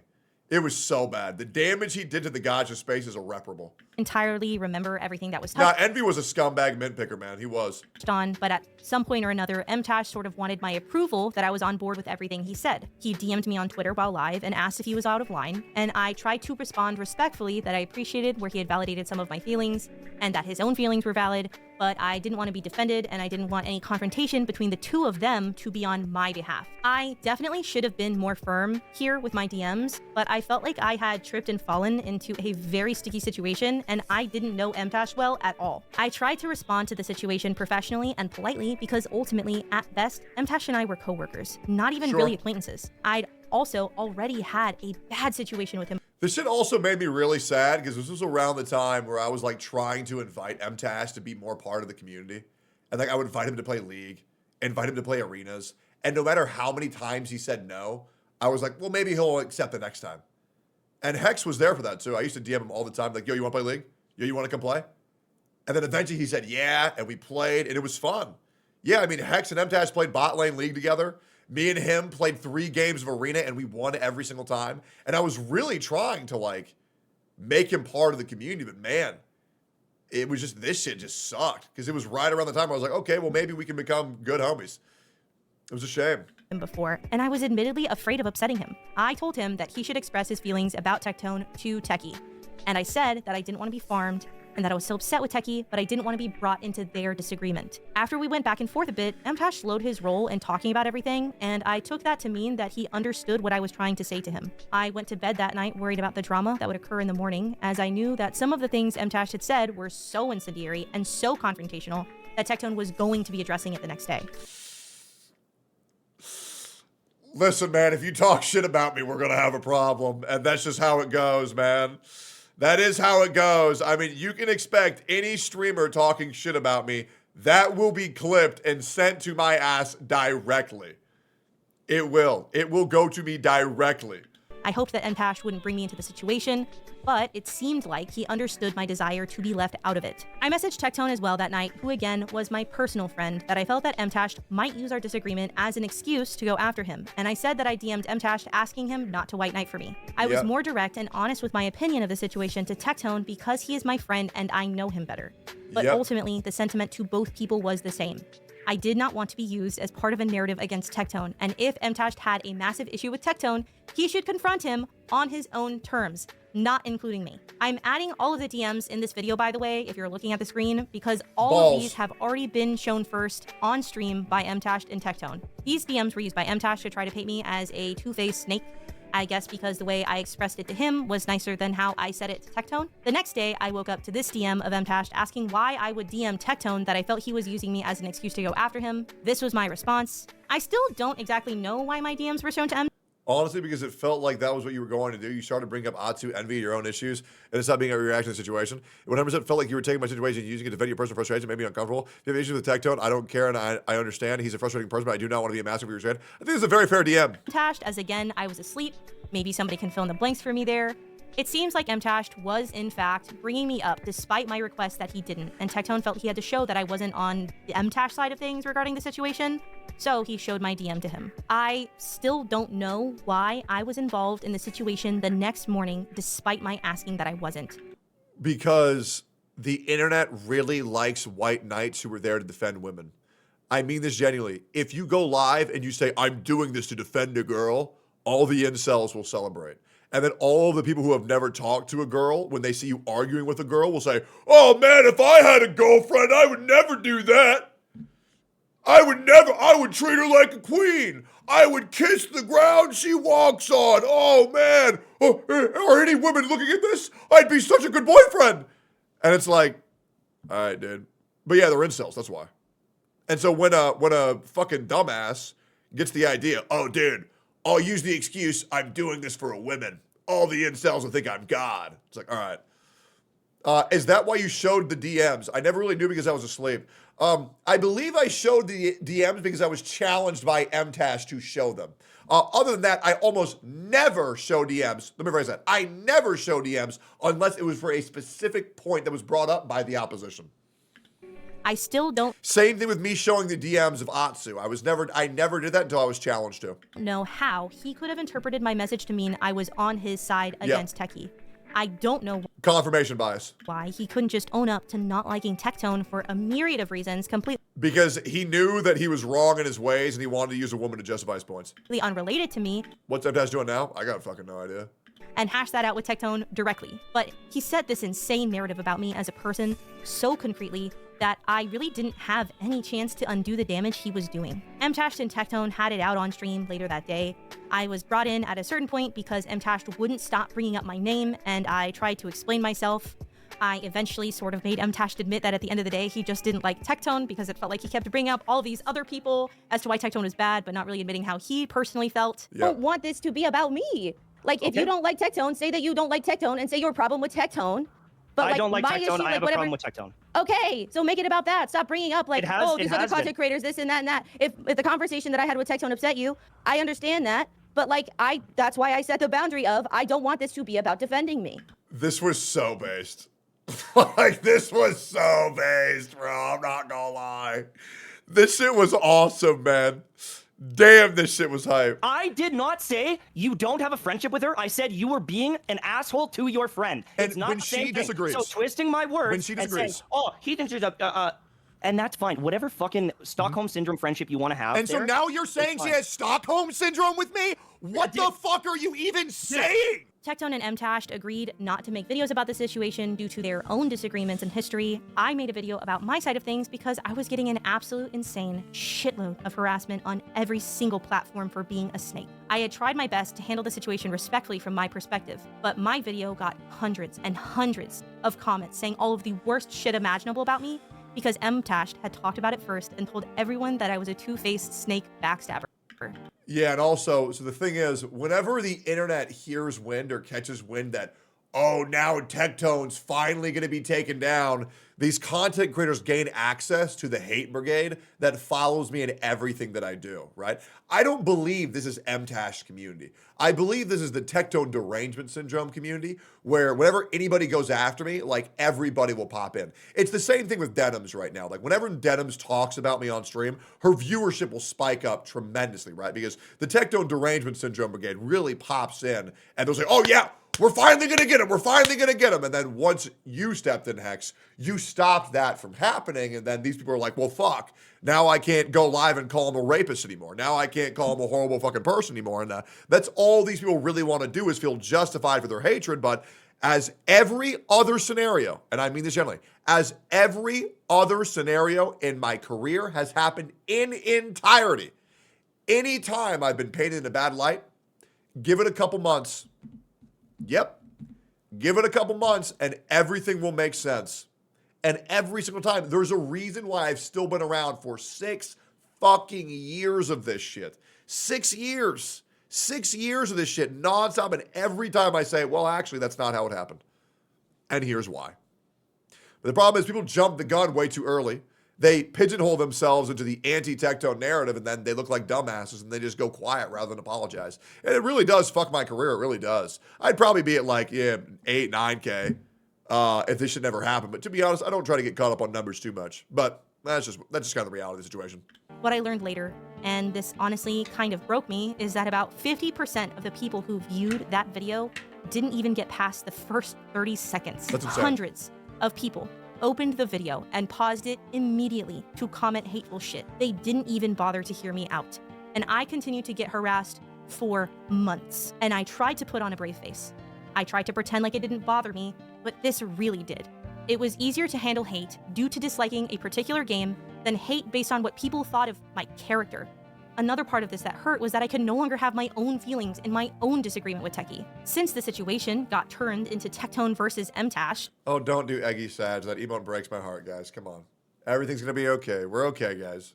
The public could no longer handle anything other than an unnuanced conversation about it. I couldn't acknowledge any hard feelings or any of my feelings at all because it just fell back into a narrative that I had fucking Stockholm Syndrome. No one on the MTash side would acknowledge that I was my own person, that I had free will, or that I might want to handle things myself. I was being made into a victim against my will, despite asking repeatedly not to be, and despite not being a victim. It felt like how I felt or what I thought just didn't matter at all, and it affected me deeply. I started to deteriorate, if I'm being honest. I couldn't handle how much shit I was getting, and MTash and Tectone, for the most part, just got back to business as usual. Yep. I felt incredibly alone, and if you were watching my streams around that time, I'm genuinely sorry. I was not taking care of myself, and I was struggling significantly. I don't know if it was obvious, but I felt like my content overall declined a lot around that point. As a quick note— Yeah, I mean, Hex was so fucked up, she stopped being able to use the bathroom, guys. She had to get a litter box and just piss and shit on the floor like a fucking animal. It was bad, man. It was bad. She couldn't even eat, you know? Her husband had to chew up her food and spit it into her mouth like a baby bird. It was depressing. Yeah, why would you make that public? No, I just want to say that Tectone and I are good now, if you care. We have talked about this situation a few different times, and we understand each other a lot better now. Yeah, I'll be real. Me and Hex were good like 2 hours after this conversation. Legit. I mean, if that, maybe like 30 minutes after this convo, we were good. And then every now we talk about it and we say, man, MTash was weird as fuck. That's pretty much us talking about the situation. He has always been very supportive of me and my content, and he's checked up on me a bunch while I've been on a break. Life is strange, and he's kind of like an annoying older brother to me, but I'm glad I got to meet and get to know him, and we actually even got to meet up at TwitchCon, which was pretty fucking awesome. Hex, you're finally here. Wait, oh my gosh, he's here. Will you come on stream or no? Okay, come. Boys. Hex. Around this time, a lot of content creators were getting dislike bombed for their Zenless Zone Zero content on YouTube, mine included, and I was just getting kind of constant hate on every platform for my opinions, no matter how lukewarm or boring, for my personality, for being a drama starter, and I tried really hard to get back on the horse, but I ultimately just couldn't. I started doing non-gacha content, and eventually fully left the gacha scene. I had my biggest video ever, and then had my biggest video ever again. Now we're both over 100,000 views, which is so incredibly cool. I had the privilege of getting to prove to myself that I didn't need gacha to grow and succeed as a content creator. But the effects of gacha took their toll, and I hadn't really healed from everything. It affected my relationships, and my marriage fell on hard times. I took a break around October due to personal reasons that It's true. Her marriage got really down in the dumps, and you know, sex wasn't there, so I had to step in and I had to fuck Hex's husband multiple times just to make sure that he was satiated from the sheer lust that he would have from watching my streams. But yeah, no, it was great though. It was very good. Great fuck. Just a great fuck. It was great. You stole him from me. Hey, it is what it is, man. It is what it is. didn't specify at the time, but due to my own lack of care for myself and other unrelated issues in my marriage, I wasn't sure if we were going to make it. If you're concerned, we are now working on things and better than ever, but the break from content just kept getting longer and longer. I fixed up my house because I realized that I hated the lack of care and organization I put into my space because of my obsession with content. Then I tried to have a roommate move in, which was a complete disaster and probably a whole video in and of itself. And now we're here in 2025. Wuthering Waves was kind enough to commission a video from me, which allowed me to get into the beta for the 2.0 update. I was blown away and started playing the game again. I still haven't really come back to content creation for a myriad of reasons, but I realized that one of them is that I felt like my account of my time in Gacha is so often left out of the conversation. The video that got attention with the first MTash video was Tectone's, and after that, I was usually too afraid of starting more problems to ever really express how that situation made me feel. The video that got attention with Yolan Slave Tao and Bmao was mostly just Tao's and Tectone's responding to Tao, and I saw so many content creators react to Tao's video, but none of them ever really heard my side. Ultimately, in the second issue with MTash, he had already set a narrative so completely that by the time I made my own video, it was totally out of my hands. So many of these situations— Hey, shoutouts to Shinya who made a video on that shit too. My motherfucking boy. I tried to shut up so that I wouldn't continue to be a drama starter. But even when I wasn't making drama content at all, it was a label that was constantly thrown at me, even for personal opinions on gacha games. Maybe this comes across as me trying to get sympathy, but that's not my intention. I just wanted to tell my story and let y'all understand my experience from my own mouth and decide. Did I make mistakes? Absolutely. I am imperfect and came across too harsh and didn't know when to let up, and I didn't know when to push. I often played into gacha tribalism too much, and I let things get to me, and I suffered for it. But I don't think I deserve to be labeled as an insane, hysterical drama starter the way that I was for so many people. Fair. I got into gacha with no experience or knowledge of how to handle myself in situations like these, or really make real content at all. I worked really hard for everything that I had, and often felt unable to enjoy any of it because I was so afraid of the next backlash or the next person I'd unintentionally piss off. These weren't all of the dramas that happened while I was in gacha, not even close. These are just the situations that colored my experience with gacha content creation the most. If you want more information about the things that happened, I'm sure there are videos out there with more that you can watch. There are 2 more things that I'd like to say before the end of this video. Congrats if you've gotten this far, by the way. Thank you. 1, I'd like to express my gratitude for all of the friends I've made in the gacha space, as I never would have met all of these special people without it. To all of my non-CC friends, Rainy, Lacey, Sky, Hior, J-Freak, Azir, Evelyn, Rumsey, Grom, and my husband, thank you for being there for me in the good times. I love Lacey. She's so sweet. In the bad times. Thank you for letting me lean on you and accepting the real me time and time again. Shout out also to my editor, Menzria. I absolutely could not have done any of this without you being so dependable and hardworking. So thank you very much, and thank you for editing this long-ass video as well. To all of my content creator friends, I'll try to name them here. Yeah, I feel like if Hexjuice just wasn't so stupid and emotional because she was a woman, things would have been fine. You know what I'm saying? Like, guys, am I the only one thinking that?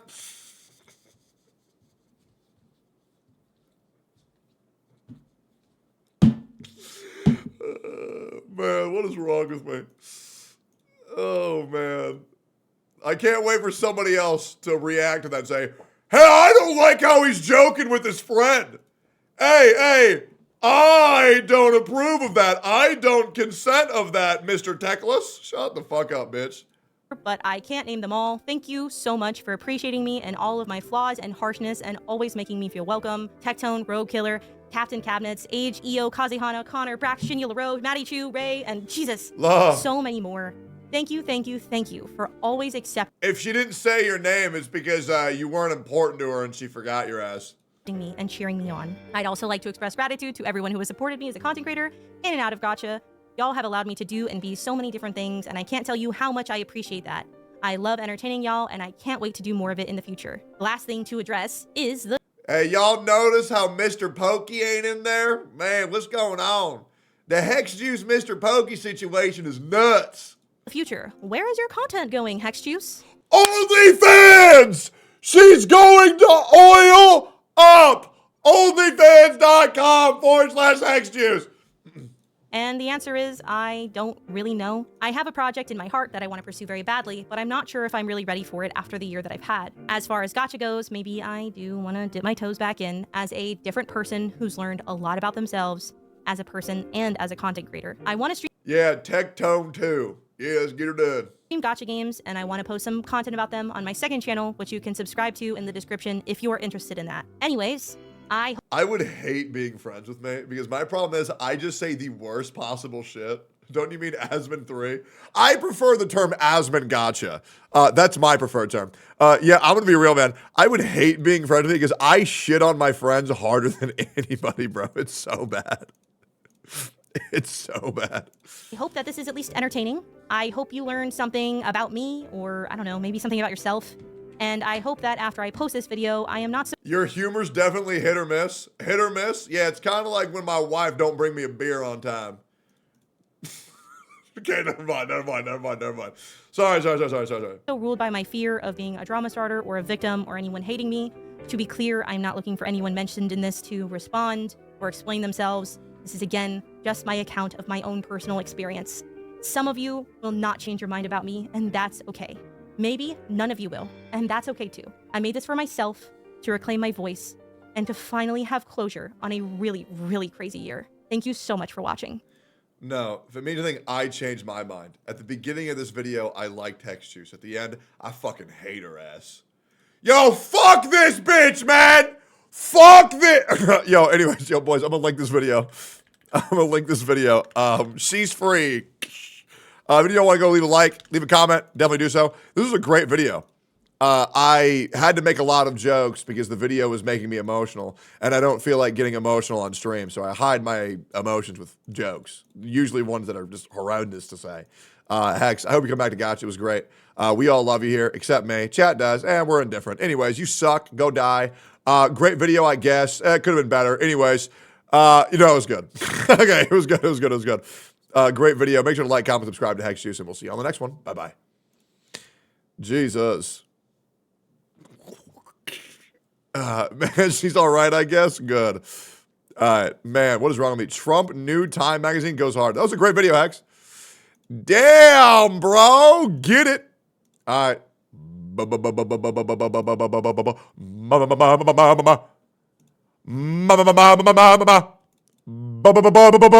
Boys. What is this? Extra Emily clip. Prestigious. It's unique, close, but it's like a higher class. Time, too bad. Okay. Bye. Thank you. Okay. No way. Okay. Fuck you, Tectone. So am I doing the exact same thing? Yes. So you try to get us to. Yeah, you fucking suck. You only got one. Wait, what the fuck did I do? Wait, what did I do? Wait, why'd she say that? Prestigious. It's unique, close, but it's like a higher class. Time, too bad. Okay. Bye. Thank you. Okay. No way. Okay. Fuck you, Tectone. All right, man. She wants you so bad. No, the only thing that wants Kachi is the local Alcoholics Anonymous meetings. Dude, I can't wait. I really want to do a stream with NMP and Kachi sometime, man. I think that'd be great. I would love to do streamers and cars with Kachi and NMP. That'd be fucking great. Regardless, let me get out of here. It's my boy LaRoe's birthday. I'm gonna go spend time with my boy. Gonna take him out for some nice times today, and hopefully you'll see some fun photos on Twitter. Boys, great fucking stream today. Can we all agree? I know my streams are a little bit shorter than other people in the Gacha category, but I hope you guys acknowledge that I feel like we do a lot more stuff in them. And yeah, this was great. I really hope y'all enjoyed this shit, and I really appreciate everybody here. The Gacha cast was great. The React was great. And yeah, it feels very nice. Yo, Jenizad, you want to move in with me? Yo, you should leave California, and you should move in with me in April. That's a real offer, by the way. I'll see you guys later. Hope you all enjoyed the stream. Hope you all had fun. And I'll see y'all motherfuckers tomorrow. Okay? Love y'all. Take it easy. Peace, boys.